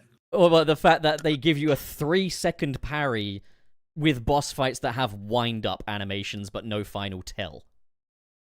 It just doesn't work. It's fucking amateur, right? Like, it's like I'll tell you the as I was watching oh god, I keep Hikari forgetting Box his 12? name. I do apologize. Yeah. When I was watching his video, the first thing that came to mind is Blood-Starved Beast from Bloodborne, and I know some people listening to this are going to roll their eyes. Oh god, he's doing a From Software reference, but just hear me out here. There's a boss in Bloodborne called the Blood-Starved Beast, and when you first fight this boss, oh my god, it is hell. Like, you have to... It has a tell, but it is so subtle, it's really difficult to spot. And if you attack it at any other point when it doesn't do this tell, it will counterattack and take off literally half your health bar. It is a nightmare to fight. that's vicious. But when you sort of figure out the boss's tell, it's just such a tense fight. It's still really hard. It's like literally one of the hardest fights in the entire Soulsborne series, but my god, it is incredible to do. And amazingly, this boss actually has a cheese to it. If you've got some poison arrows, you can throw them at the boss and it will slowly whittle away its health. Yeah. Except when you're on New Game Plus and the boss regenerates its health faster than the poison takes it away. So you do have to learn this stuff. But the reason why that boss works anyway is because it clearly has a moment that educates the player as it's fighting it. This is how you defeat me. It's interesting that what you said about the half health thing as well reminded me. There's another bit that you wouldn't necessarily be prepared for on first time playthrough, and you might wonder what the fuck you did wrong in the end fight. Because I know I had an instance where one of my friends had this. In Frontiers, you get to the second phase of the fight against the end, and if you do not successfully parry all of his attacks, he sends out this massive energy ball at you, and it bursts you out of your super form, and it drains your rings. And your rings get drained down to 100, meaning you only have 100 rings left to do the rest of the fight with. It's just like a new time limit kind of thing. But if you don't have 100 rings left, it's an instant kill attack. It will just... So you'll see this new cutscene come in, and it just killed Sonic in a cutscene. And I know that I had a friend who was like, what the fuck did I do wrong there? Yeah, Dude, he didn't save up his rings. throughout the game. He didn't there's save up elements his rings of that beforehand. in the just in the normal fights. Actually, it's the QTEs, and it was frustrating because the first time I encountered some of the QTEs, I failed them purely because I didn't know how I was supposed to do it. I think it's the one where you have to sort of you've got to time it, so it's like a pulse that's going out, and you've got to time it when it hits the circle. Yeah. That's all of them, I think. Yeah, well, there's some way you have got to hammer the button as well. I was trying to do the hammer the button because that was the last QTE I'd done, and I kept failing it, and I was thinking, what am I doing wrong here? And then I realized what I was supposed to do, and I realized where the educational point was in the game for this. It was in Big the Cat's fishing game. I don't know, though, truth be told, I didn't even encounter that issue even without doing the big bit. I don't know, maybe just how it's presented itself, but I didn't... I don't know, I can't rule out, someone else's experience, obviously. Well, it wasn't the fact that I failed the QTE, it was more the fact that I just gotten through this really long boss fight, and it was a case of, I failed this QTE as Supersonic, oh, I'm dead now.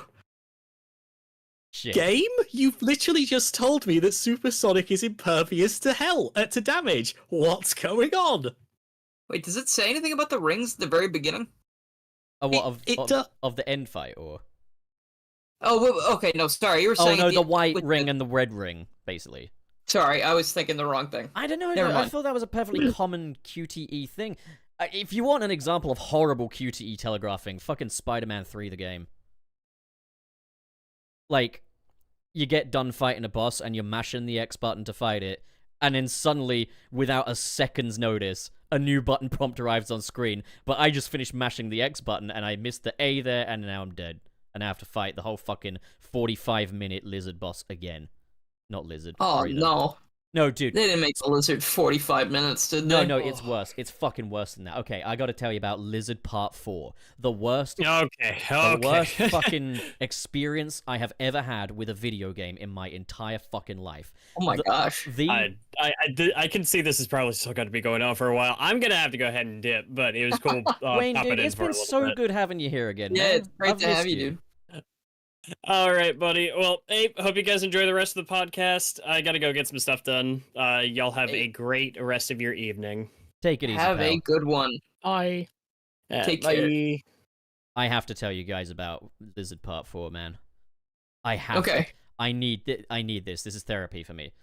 Lizard Part 4 made me put down Spider-Man 3 the game and never pick it up again. And you know me. You know I am a huge Spider-Man fan. Better yet, I'm a huge Raimi Spider-Man fan. Better yet, I am Spider-Man 3's silliest soldier. I adore that film, and I will defend it to my dying breath.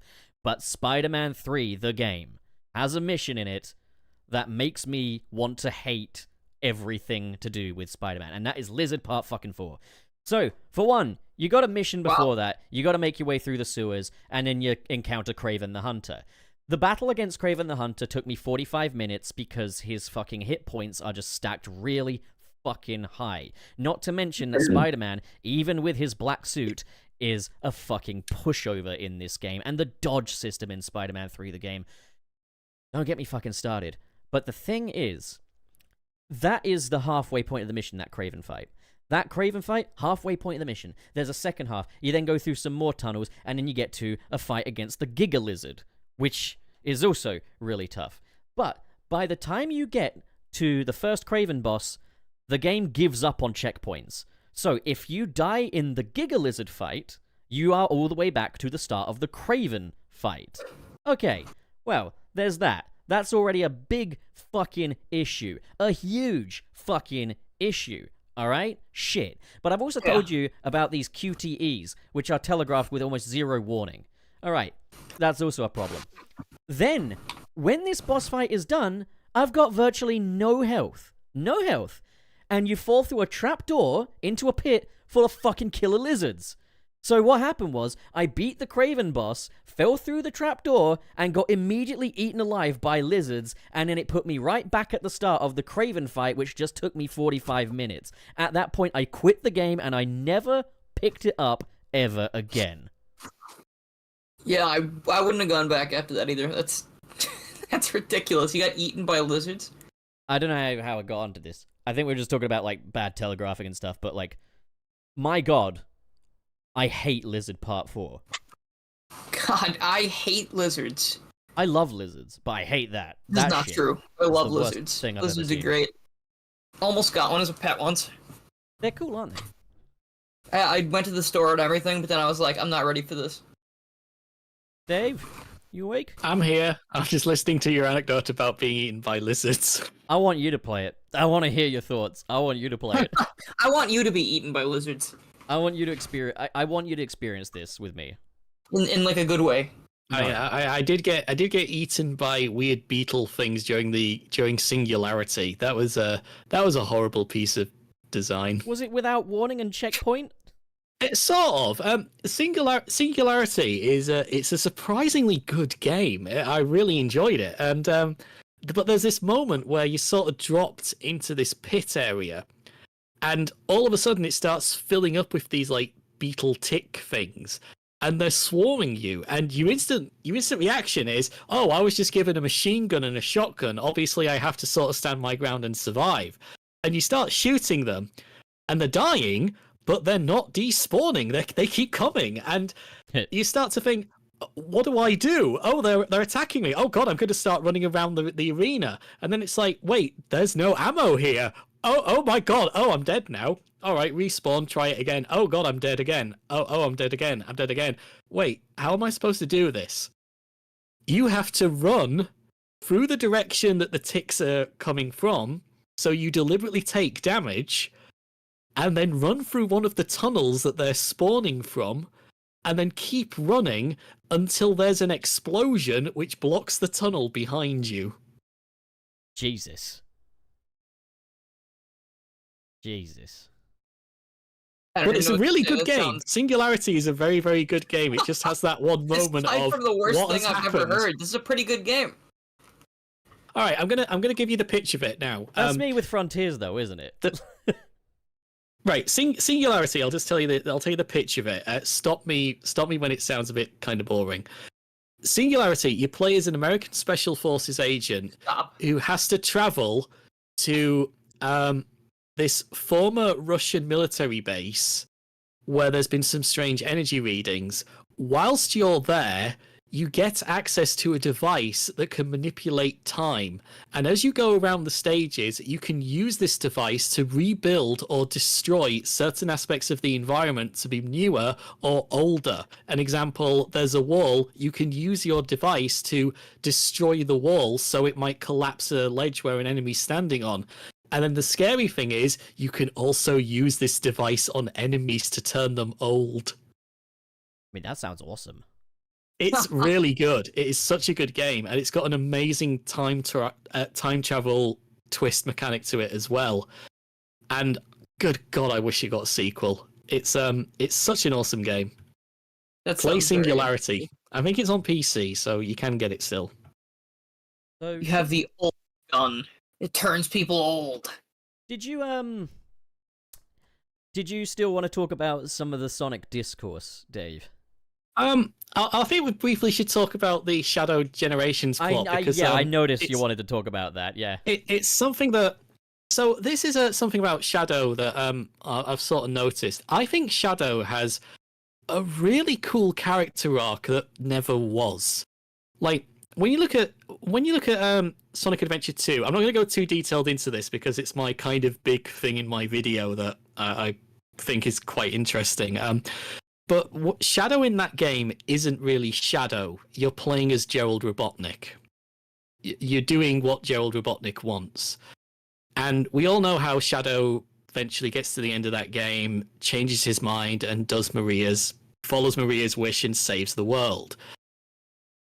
And then you get to Heroes, and the question is this really Shadow or not? And you don't really find out even at the end of the game. And then the next big game that Shadow appears in is Shadow the Hedgehog. And the question now isn't, is this Shadow? The question is, well, okay, this is Shadow, but what's he going to do? Is he going to follow the path of evil, or is he going to follow the path of good? And there's this constant torment that he goes through of, look at what these people did to you, look at how they treated you, why would you protect them? And then you've got the other side, which is, wait, not everybody's like this. Maria wasn't like this. There's people here that are just trying to get on by. You don't need to be this way to them. You don't need to punish them all. So it's the question, which way is he going to go? Which way is he going to go? And eventually, he doesn't really go either way. He says, he declares, I'm going to put my past behind me, so Black Doom, your efforts to manipulate me with all my bad memories aren't going to work anymore, but I'm also not necessarily going to save everybody. I'm going to do what I think is right. So you've got this really cool, like a neutral-ish, but leaning more towards a good guy ending. Yeah. And then you get to Sonic 06. And Sonic 06 does something amazingly clever with Shadow's character, but it drops the ball right on the moment where it was like, good God, they could have done something good here. In that game, Shadow is clearly working for some kind of government agency, but when he encounters Mephiles the Dork, Mephiles basically says to him, in the future, I convinced everyone that you were the villain. They turned against you. They hate you. And I can do it again. And it presents this idea of, whoa. All of humanity saw Shadow in Sonic Adventure 2 stand on the bridge, tell them all they're pathetic, which is an actual line from that game. They watched him activate the space colony arc so it would crash land into Earth. And they also watched him do all this stuff with Black Doom, who attacked a major city and caused probably quite a lot of death and a lot of destruction. And Shadow at points looks like he's working with him. Yeah, he turns against him at the end, but humanity and everybody else saw Shadow do all this stuff. Just because you've put your past behind you doesn't mean everyone else has. Everyone else still remembers what you did, and they've not necessarily forgiven you. And the point with Sonic 06 and Shadow is, just because you've put your past behind you doesn't mean everyone else has. How are you going to deal with that? How are you going to get over that? How do you move on from that? Of course, it's Sonic 06, and we never find out the answer, and it gets dropped, and Shadow doesn't really get any development for the next 20 years, but they Was tried. the last we saw of the boy properly. And then I look at the plot for Shadow Generations, and it feels like we're having a regression. Like, oh, Black Doom's going to show all these painful memories. What, you mean those painful enemies that Shadow said, I'm not going to let you bother me with these anymore. I've put my past behind me. It feels a bit like Shadow's having a bit of a regression here with his plot, and I don't really know why we're doing it, other than, oh, fan service, remember this? We're doing all this again, guys. Right, well, that's ruined my day. No, Yeah. I mean, You could just hide under the table. I think I'm just gonna, guys, I'm gonna go. But something I guess I would say is, I feel like, I guess maybe it's a chance to start again. Maybe they're regressing him back to kind of a beginning so that they can just try it again.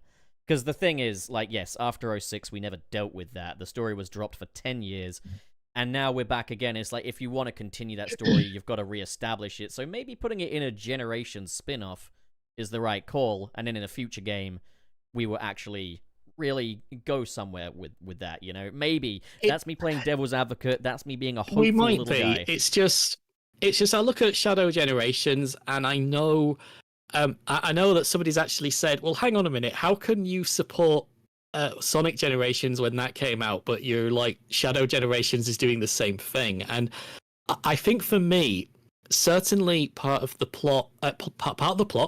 reason why the original Generations was so well received as it was is, well, it's kind of hard to articulate this, but we as human beings with our squishy human monkey brains, we're not very good when it comes to how long the passing of time is. An example of this would be, you've probably seen those memes which are like, oh, here's what gaming looked like 20 years ago, and it's something like the picture's an 8-bit Master System game, and it's like, joke, here's what it looked like 20 years ago, and it's a 3D platform action adventure. Yeah.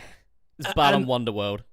Well, yeah, when Generations was announced, you have to remember that we saw Green Hill in 1991, and then we got this glimpse of what a 3D Green Hill could look like. I think it was was it 2002 with the GameCube release of Sonic Adventure 2? I think it was in So, the Dreamcast version as well, wasn't it? I don't know. I don't know if it was, but anyway, we're talking like 10 years of all these amazingly iconic zones from the classic era that we have never seen repeated again. And then all of a sudden, Sonic Adventure 2 comes along, and it's got this bonus unlock where they recreate the Green Hill Zone, and it gives us this tiny little window into what if we remade this? What if we remade this in 3D? And it was fun and it was exciting. And then for another 10 years, it didn't happen. And yet people were obviously now starting having more conversations about, well, what if they did remake Sonic 2? What if they remade Sonic 3? Wouldn't you love to see Sky Sanctuary in 3D? And then, oh my god, here's Sonic Generations. Whoa, we've got a 3D Green Hill Zone. There's a 3D chemical plant. My god, what other zones are they going to do? It was new and it was exciting. And we were so hyped for it because there was that initial, my god, what are they going to bring into this? We've seen what Shadow Generations is doing quite a lot. Yeah, that might be Final Rush, but we have seen 3D Space Station levels very Final Rushy a lot now, and we've seen these 3D city levels a lot now. Yeah, you can call it, oh, it's Radical Highway now in Shadow Generations, but we've kind of seen this a lot. It's not as exciting for me. I mean, yeah, like, so I won't lie, Shadow's gotten me a little excited purely because these are levels that we haven't seen in this fidelity quite to this degree. But I'm gonna say this, I've been thinking for a while, like, I remember when I was younger and I first played Sonic Unleashed, I thought, man, imagine, a 3D, Sonic 1 kind of thing, what you could do with that. It's one of those things where they've been doing this, you like 3D Green Hill for like so long now. I'm like, fuck off.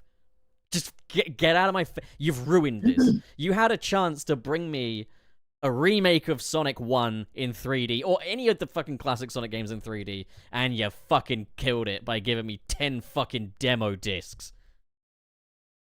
And yeah, I think I kind of feel that same fatigue, except it doesn't really apply to Shadow Generations for me, just because it looks... I think for me, I'd be less critical of it if it wasn't for the fact that it feels like we're kind of retreading the whole, oh, Shadow, you've got all this dark past and painful memories, which we've kind of already addressed. I think it's the Frontiers thing, though, isn't it? Because, like, Frontiers served as, like, this is a brand refresh. It's not a reboot, it's a refresh.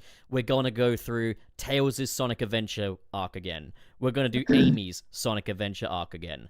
Like, we're going to have Knuckles question whether or not he should be guarding the Emerald. Because it's like, we haven't had a fucking proper Sonic story since Unleashed, effectively.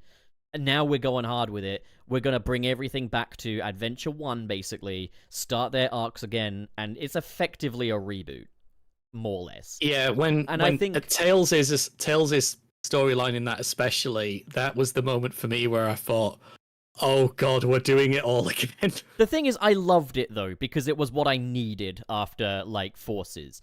And I think that's the thing, is we're entering an era where we're getting the games we need after that 10 years of Sonic doesn't need a story, Sonic is just for kids and stuff. And I think to do that, they do need to kind of lay those foundations again and establish that with a newer generation too.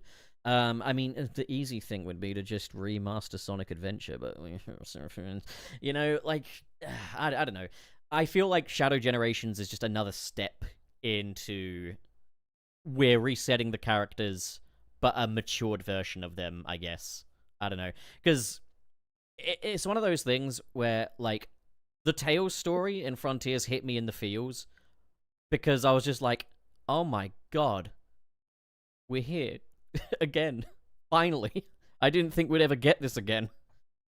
I can't help but feel, though, that Tails kind of had such a raw deal in Forces. I mean, it feels like he could have been an amazing character, but you can tell they dropped a lot of what they had planned for him or what they had planned for that game, because you remember when Forces was first announced, you had the impression that this was going to be like a full-on serious take on war. And when you look at the final script, there's still traces of that in there. Like, everybody takes the piss out of Tails cowering from chaos, but Tails has been in like an apocalyptic war for 6 months.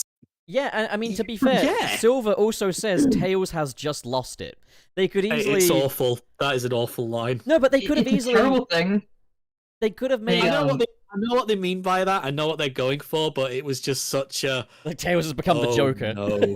No, please don't do Dude, that. that'd be crazy. What if instead of him losing it and cowering, what if he, like, became a rival faction that just kind of, like, he went off the deep end and now he's going against Eggman, but also... This isn't you, Tails! Also, Dylan, what's happened to your mic? What's happened to your mic, man? You sound like you're in the toilet. What do you mean? Why? You sound very tinny. Do I? Yeah. Okay. Well, I'll try and fix it. Yeah, too bad we don't have a mechanic with us. Oh, ho, ho, ho. Yeah, I mean, I think... Oh, I know what changed. They could have maybe built in that he lost a lot of his confidence after he watched Sonic die in front of him. I mean, it doesn't help that he didn't do shit while that was going on, but, like... It's better now, right? So much better. It's kind of explained that, though. The whole why doesn't Tails do anything? Because Sonic constantly tells him not to. Like, there's loads of, like, even during other cutscenes in that game where Sonic and Tails are together, Tails looks like he's gonna go for infinite at one point, and Sonic is sort of, no, don't do this. You can't take him on. You can't do this. When did that happen? I don't There's a remember that where is it? There is. I play there is Sonic definitely Forces every day, Bad Nick Mechanic. There's No, I definitely a cutscene where Sonic sort of gestures to Tails, no, don't. I know you want to, no, but don't. I think I am aware of kind of what you're talking about. There's definitely a point where he does do a little hand gesture thing. But in the instance where Sonic gets killed, he's literally saying, running out of time here, Tails, need a hand and stuff like that. So to be fair, though, in that instance, he is telling Tails, get in here and help me, you dick. I interpreted that more of, I need to know what to do. As in, I need to know what to do, like, not jump in and help faster, me. Figure out what we need to do. I guess. I don't know. I feel like Tails at some point should...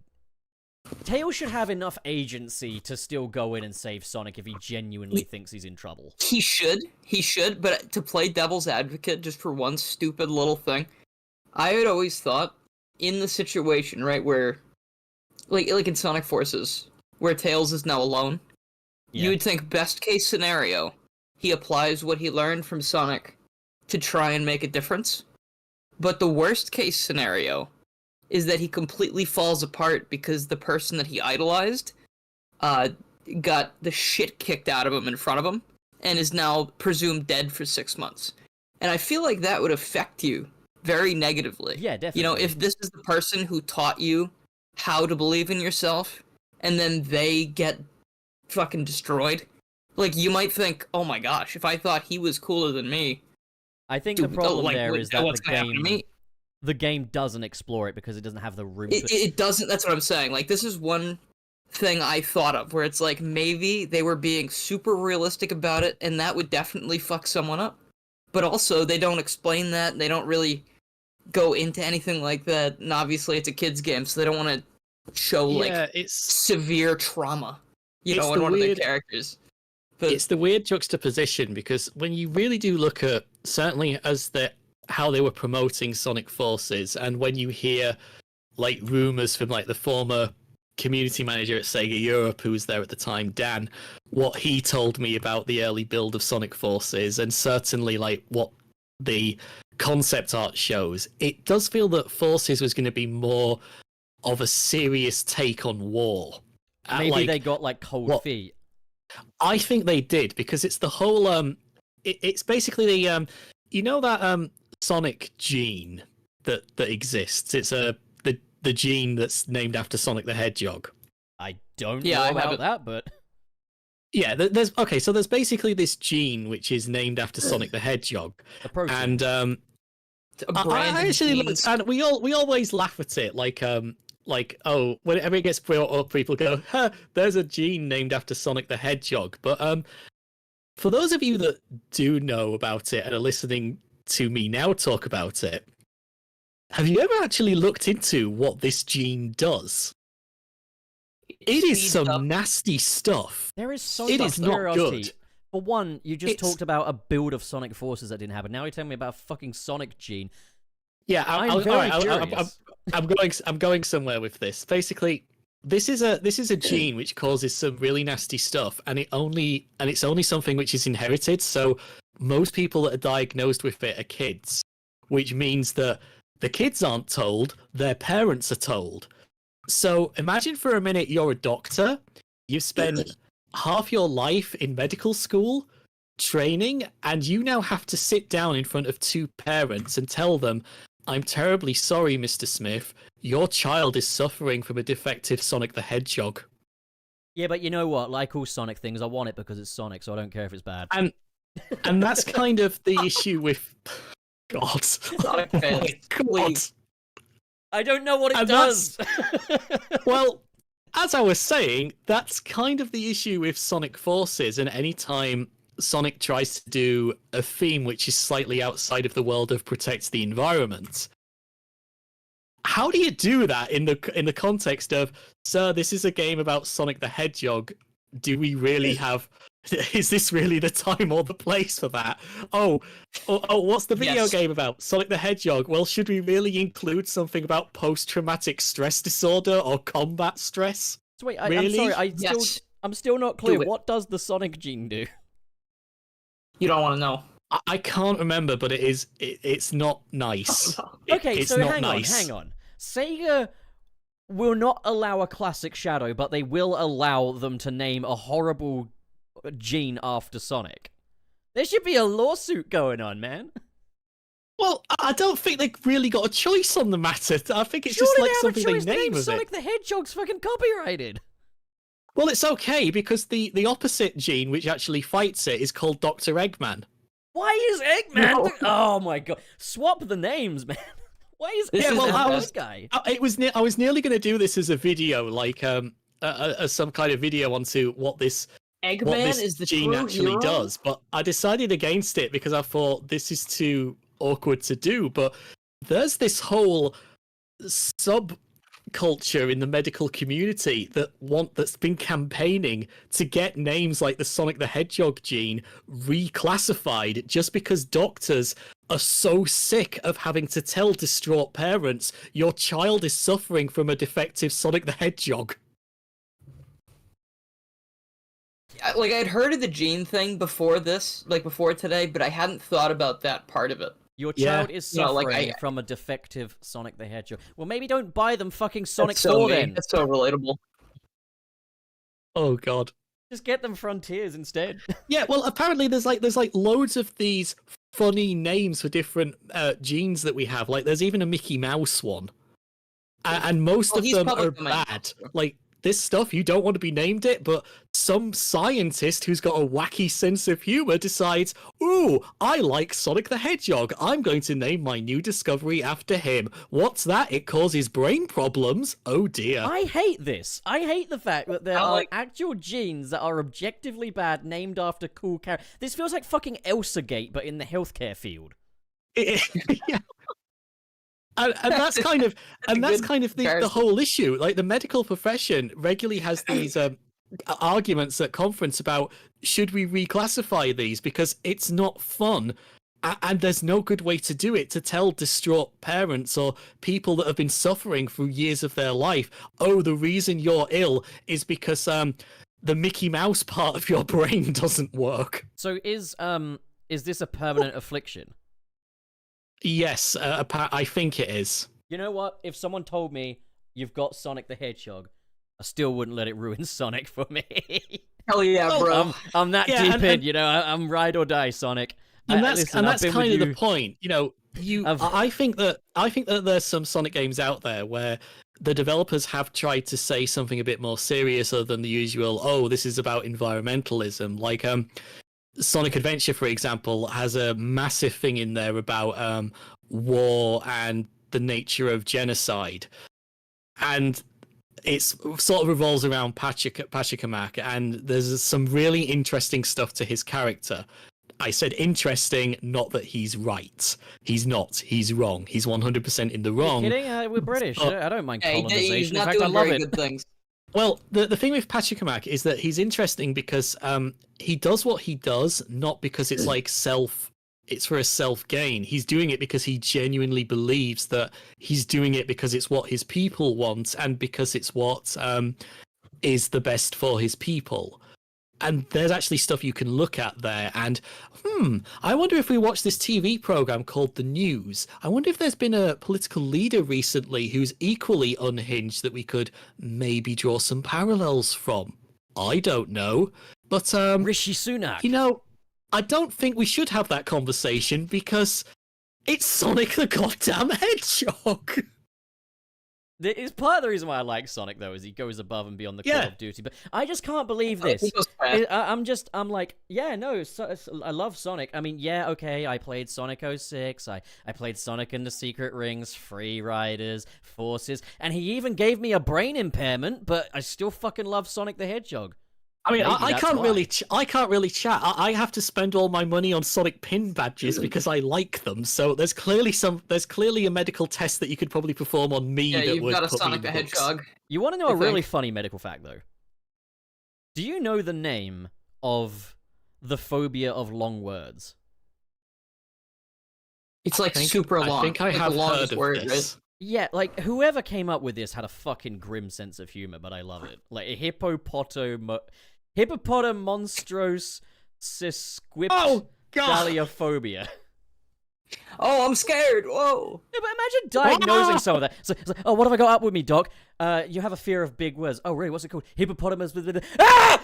You know, They're gone. They're gone. They You never see that scream like they're patient in a again. slasher flick. it's over. Oh dear. Um, How long does the word have to be, do you think? You think like the word like because is a pretty long word sometimes. I have no idea. It's probably going to vary from patient to patient, but I'll get a few in a room and figure it out. Thanks. It's all right, man. I've just realized for that to actually be a recognized condition, there must have been some study done in which the scientists universally agreed independently that there was a point where a word could belong to trigger a reaction in patients. Think about how they tested that.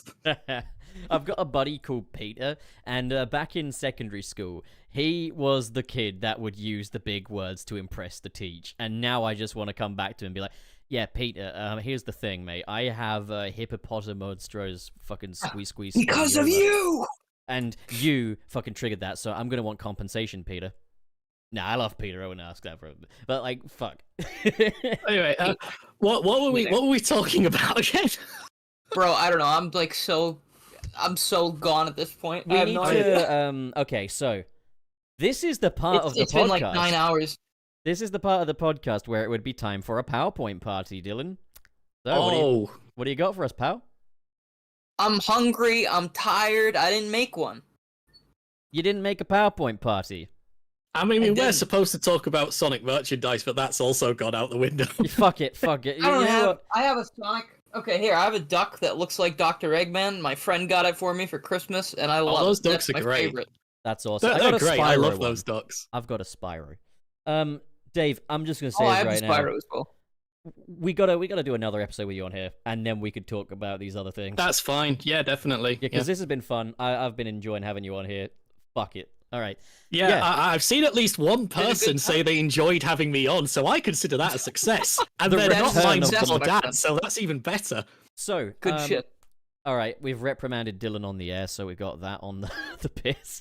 So, we need to circle back to NBTV's question, the Patreon question. Oh, yeah. Where they asked, what is that was like 6 days ago. I have been thinking about this. Is Adventures of Sonic the Hedgehog, is No! that a guilty pleasure? No, it's not a guilty pleasure. That's the one where Robotnik says penis. Excellent. How could that ever? Yes, it is. How could that ever have any guilt?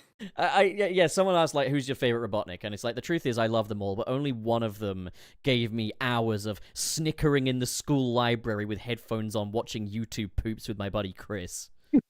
And That's awesome. I mean, outside of the amazingly obvious, which I'm never going to admit I enjoy, like Sonic Underground, is there anything really guilty pleasure-y in the Sonic series? Really? Mobius Unleashed, Rouge the Bat. Stop.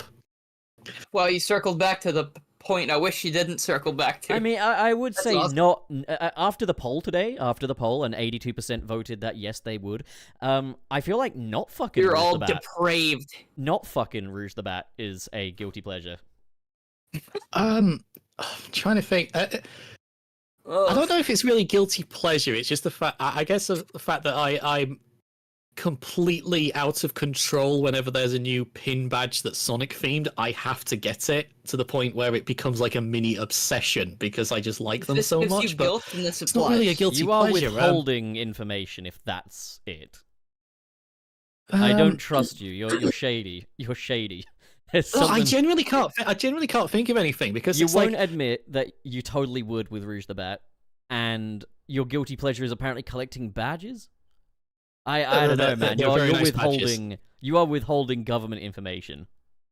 I don't know. I mean, I like Sonic CD, even though the level design is awful. Sonic CD is brilliant. What are you talking about? That's an excellent game. Like, even stuff which I like, I can admit if it's There's bad no or not. winning this. Everybody likes Sonic CD. It like makes like the top 10 lists of so many people. Oh god, I'm really. Is that true? I feel like a lot more people don't like it. It's a changing tides, all right. Like fucking if you grew up in 2010s, like you'd hear a lot of people saying they love Sonic CD. I'm like 150 years old. I don't even. This is what I you've don't know, got me man. doing. I'm literally looking through my desk right now to try and find anything which I think is a guilty pleasure-y You're Sonic looking in related the wrong thing. place. You want to get your external hard drive, go to the encrypted folder, and that's where the No, answer no, no, is. no, no, no. We can't go in there. It's broken anyway. What? That's. I think. Yeah, you know, could it be like that? It's difficult. I understand why you're having trouble with this because I don't feel guilt over it either. Like I was gonna say. Wait, my what about the guilty pleasure scene? is maybe Sonic Boom 3DS. All right, Sonic all right. Hospital. We haven't done this yet. We haven't done this yet. Chat, if you are willing to share, post your guilty pleasures in the chat right now. Yeah, but like not like anything. We don't you want any spill rude your stuff, beans. confessionals. Just You just spill- like Don't stuff post anything weird. or stuff which you think is a guilty pleasure. You spill your beans so that Mr. No, I'm desperately not trying to think gonna- of something which is which it could be considered one. I genuinely can't think of anything. So ChipFan132 brought up a really good thing. Pup's guilty pleasure is the Dr. Robotnik piano scene. I mean, come on, whose isn't? You know, from Adventures of Sonic the Hedgehog, where he's popping that bubble booty and he's about to fucking play some piano. That is funny. That is really funny. Like, listen. The universal. What guilty about pleasure. the Sonic Christmas special? That's really good. That's a good Christmas special. I like it. I think that's hilarious, especially when Robotnik starts screaming he needs more chimneys. And when he's like, Sonic happiness said- is always so much more enjoyable. Their guilty pleasure is this podcast. That's the podcast. Oh dear. I feel you. Um. Liking Sonic as a whole is my guilty pleasure. That's a good one. That's a good point. Someone likes being told what to do by Omochao. Oh dear. Oh no. Maybe we should leave and never Mr. come Krabs, back. that's a throwback. My guilty pleasure is that episode 69 of Sunset City. For episode 69, we ranked the hottest Sonic characters. Hang on, Oh, Sonic okay. Spinball. Yeah, Shadow K-Claw. Sonic Spin. I like Sonic Spinball. It's not very good, but I like it. All right, fuck it, I'll allow You it. guilty All right, about it, fine. though? It's got a great soundtrack. Like it's got one of the best soundtracks in the whole series. Especially There, the I said options it. music. That's like. Oh, man. There's getting nothing weird in the comments, and people are being weird, dude. Let the chat cook. Oh wait, oh god, oh what have I done? Game bust equip. This one's on you. That's kind of awesome. All right, well, anyways, leave them to that. Let them have their fun. I think that's enough. Let's do some super chats. I'm gonna pass it out. I'm sorry to whoever pitched that question. I will. That's If I'm ever NBTV. back, I will try and think of an answer properly for you. He cannot have a guilty pleasure because he feels no guilt. I mean, that's Oh. me. That's literally me. People are like, what's your guilty pleasure? I don't know. Yeah, but you want to fuck I mean, Ruth I with don't. that. I don't yeah, nothing feel guilty guilt. about that. I man. just. That she's, I just feel. she's I just just drawn feel that way. shame as I stare in the mirror and wonder where it all went wrong. Not guilty pleasure, it's a shame pleasure. Shame. Wow, Sabo's got a shame king. Okay. All right. So, the way this works is we go table order, and in the podcast thing, if you can see it, we're all sat around a table left to right. So, Dylan will be reading first. Do you have the super chat mailbag open, Dave? I can look at that now. Yeah, so what I'm going to do is when it's time to read one, I'm going to put a little burger emoji, okay? Okay. Oh, is that what you do? I thought you just said burger in between all of them because you No, like I saying put a that. little burger emote on the ones that it needs to be. Oh, but once also- they're done. But also I say burger because it was an old thing in here that there was an episode where I got bored and I just started doing terrible Bob's Burgers impressions, which are not good, but you do know who they're supposed to be. I like your Bob's Burgers impressions. Linda, They're we good. need to Look get at more all this Bob's money Burgers. that was sent. Oh, I'm having some of this. No, you're fucking not. All right, we'll figure things out. We'll get you a contract later down the line or something. But still, don't let that stop you from reading them. So Dylan, burger. Here we are, starting out with Sonic Fan 1661 with the $2. It's wet nay no. No. One above. What above? Same ones. The burger is below. The burger's below the comment. No, I'm looking at the fan funding tab. Yeah, no, don't do fan funding. Just do super chat mailbag. Just so we are all on the same Well, page. I just had this open. Bitch. Oh, well, I read the... Okay, well, I just read the second one. Why don't we just... Okay, you guys take the next one, then. No. We're gonna do this properly. Just so you don't confuse me. Dylan, read the first one, or else I'll cry. You bitch! Please? I don't want us to... Please! Just please! I love you, Dylan. You guys in your fucking comments, Sonic X Shadow into Vor confirmed. You were just trying to Thanks avoid for the saying that, weren't $2. you? You were just trying to avoid Of course saying I was that. trying to avoid it. Listen, I have this method, right? I have this method with this podcast and with Pup that if something happens, You just avoid I it. just have like the ability to deflect whatever I need. It was like when I and sent just you that picture of completely- that dude with the pussy, and you just wouldn't talk about it. And it was a dude. I just want to make that really clear. I did not just say something immensely problematic there. It was AI art. Anywho, yeah, Dylan, your methods don't work here. Burger. Okay, I'm so being killed.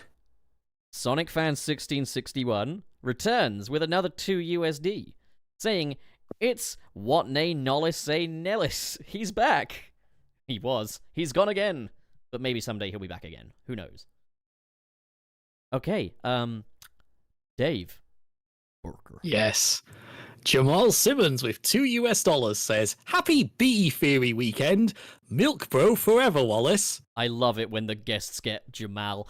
But here's the thing, Dave. You gotta call him our pal Jamal. That way he knows Jamal. That way he knows that he's our pal. Oh, he knows.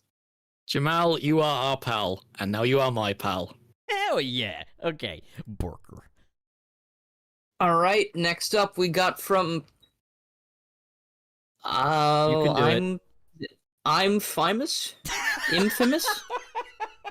Infamous makes sense. Infamous. I've been saying it as infamous all this time. Infamous. That makes sense. $499. I'm glad to see you guys are keeping the spirits alive. Also, go Wallace. Yeah, I'm pretty cool. Borker. Twilord sends €2. Hey, pup. Shared Lord Doom's love with the innocents? Not yet, Twilord. I will do. It's just been a very busy season. Borker. And there we've got Whale Fox Johnson with $10. Mario's success was not determined by animation, but consistent popularity Mario has had throughout his entire life. Sonic has had the OVA made by Naka and Oshima,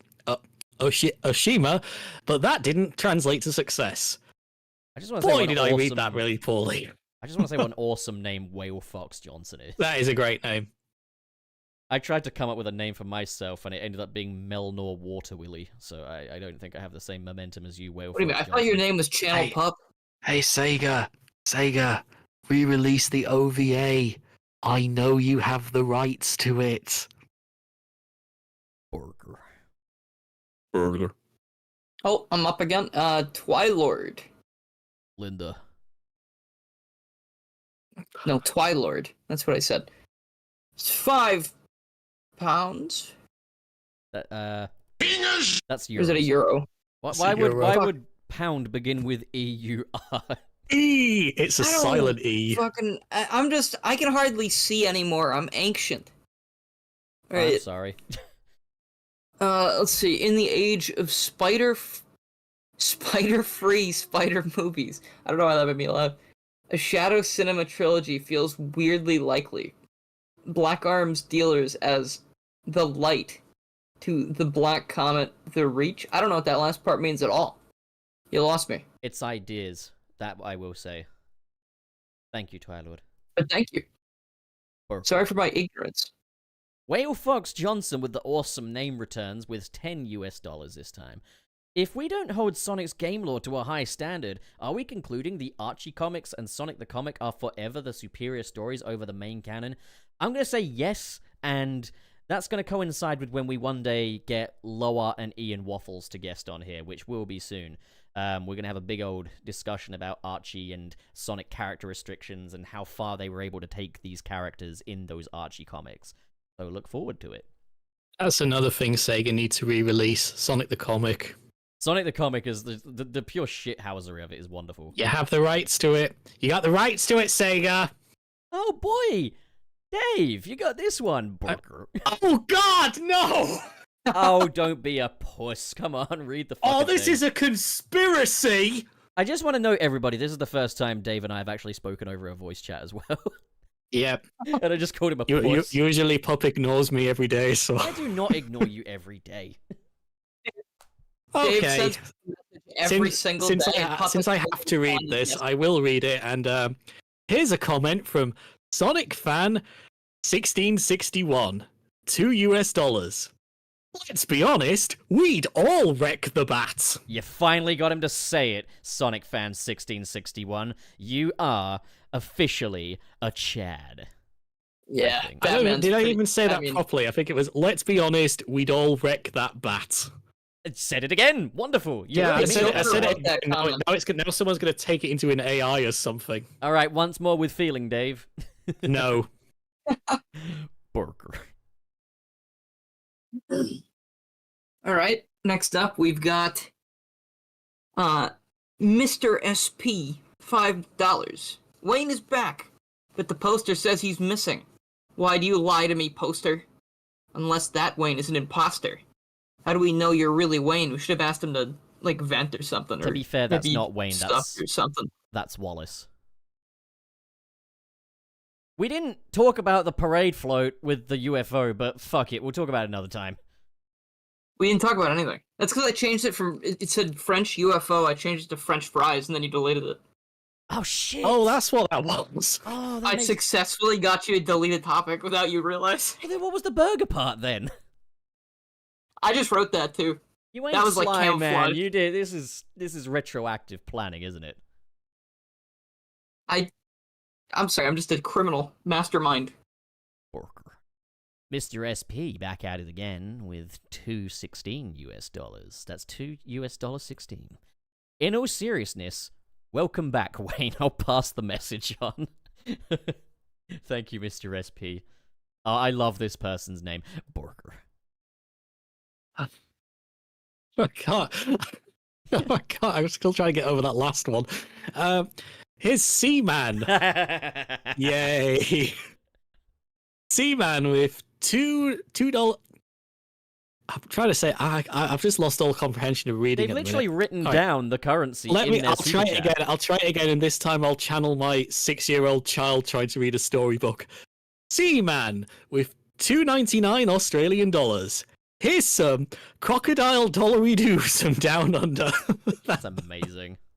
That is a great Try not to fall off the earth, crocodile Seaman. dollary-doos. Next up, Christov 77. I almost said human dollars. $5. $5 human dollars. $5 human dollars. I'm from another planet, guys. Wayne, good to hear your voice. I hope you're doing well. That's very nice. Thank you. I'll pass on the message. I accept that on his behalf. Thank you very much. You are Wayne now. I mean, you're a brown-haired dude with glasses. You're Wayne. Burger. Fox Guy sends $5 Just came in. Please don't tell me I missed Pup being offensive. I'm not offensive. I'm never offensive. I'm the least offensive man. Pup has never been offensive, ever. This is true. I haven't. Have I? Not a single time, yeah. I don't think I ever have. Burger. He's only been... I was gonna say defensive. I've only been offensive. It's cut to a picture of Pup standing on a we fence. have another one from my favorite person, Sonic Fans 1661, $5. A gene named after the Sonic series causing brain problems. Honestly, kinda tracks since we're all neurodivergent wrecks. Oh, that is gonna get dear. clipped. Oh dear. Oh dear, oh dear, oh dear. I mean, to be fair, I have anxiety and ADHD, and I'm a Sonic fan, so you know what it is. I would like to point out the comments I'm reading here are not necessarily my own beliefs. Yeah, I know, it says right here that the super chats all represent the views of the gang. We'd all wreck that bat. Burger.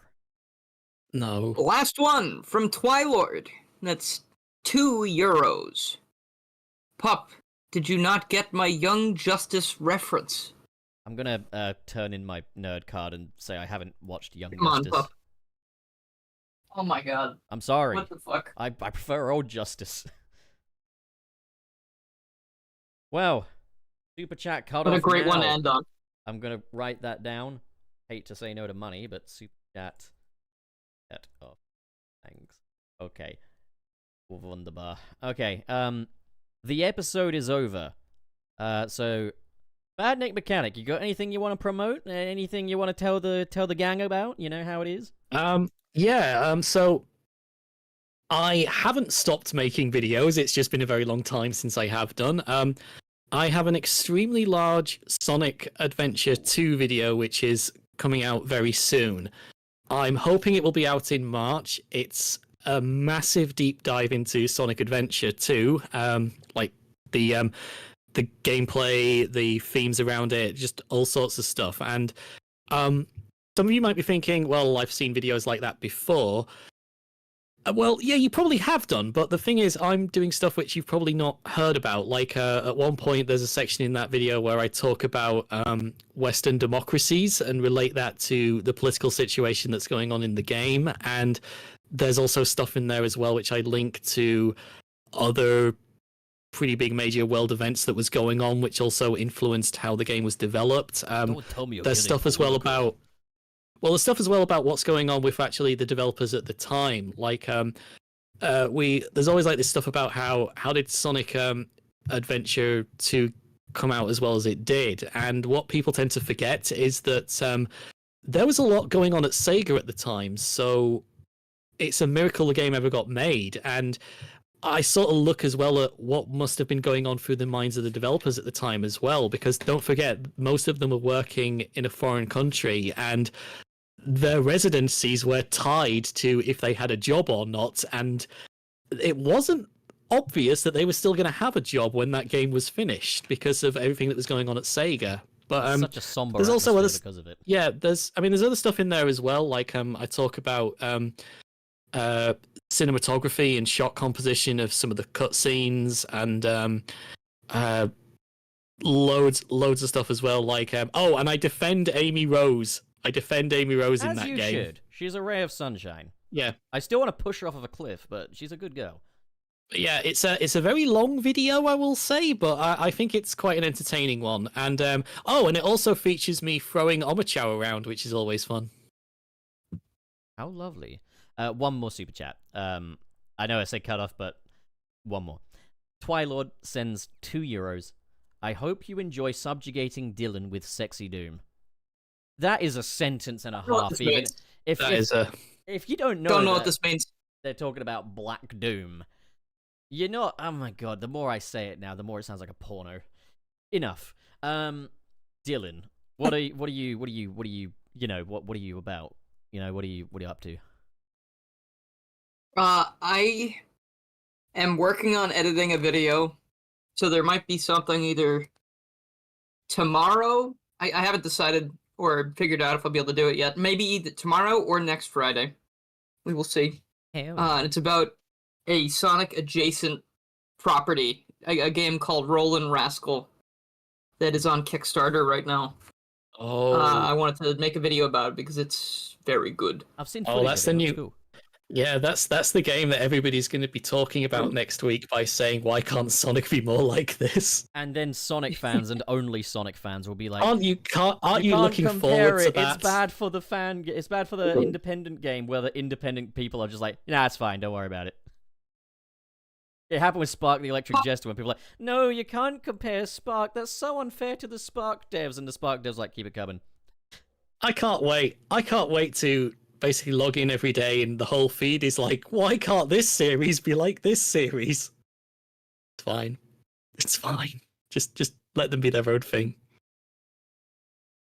Well, Pup, what are you doing? Yes, he's always on time. He always does it. I am. Fuck. What am I doing? I just released a review of Madam Web. That's there. Oh yes. I've got a fun little... Oh, no, actually, there is something in the works. I've got a fun little collab coming along. It's a crossover between myself and Tom Topics, and it includes the cameos of other YouTubers. Don't spoil it, Dylan. It's been actually in the works for... It's been in the works for a really long time. Tom upheld his end of the bargain like a year ago, and he's been saying, like, when is the collab coming out? I'll be like, I swear I will find the right time to do this. And now is the right time. So it's finally getting finished up, and it's about what we think the Sonic 3 movie needs to do. So yeah, and yeah. Nice. Looking forward to it. Hell yeah. You ain't kidding. All right. Well. All right. Yeah. Good night, everybody. Goodbye. Good night. Goodbye. Bye. Wait, yep, no, good point. Sorry, hang on. Mr. Bones. He's not called Mr. Bones, he's called Skeleton. There we go. I know, mine's called Mr. Bones. Uh-oh, Skeleton. Well, that's good. Okay, we at least get Skeleton on stream at least once. He's a skeleton of fun. Yes. Alright, now we go. Bye.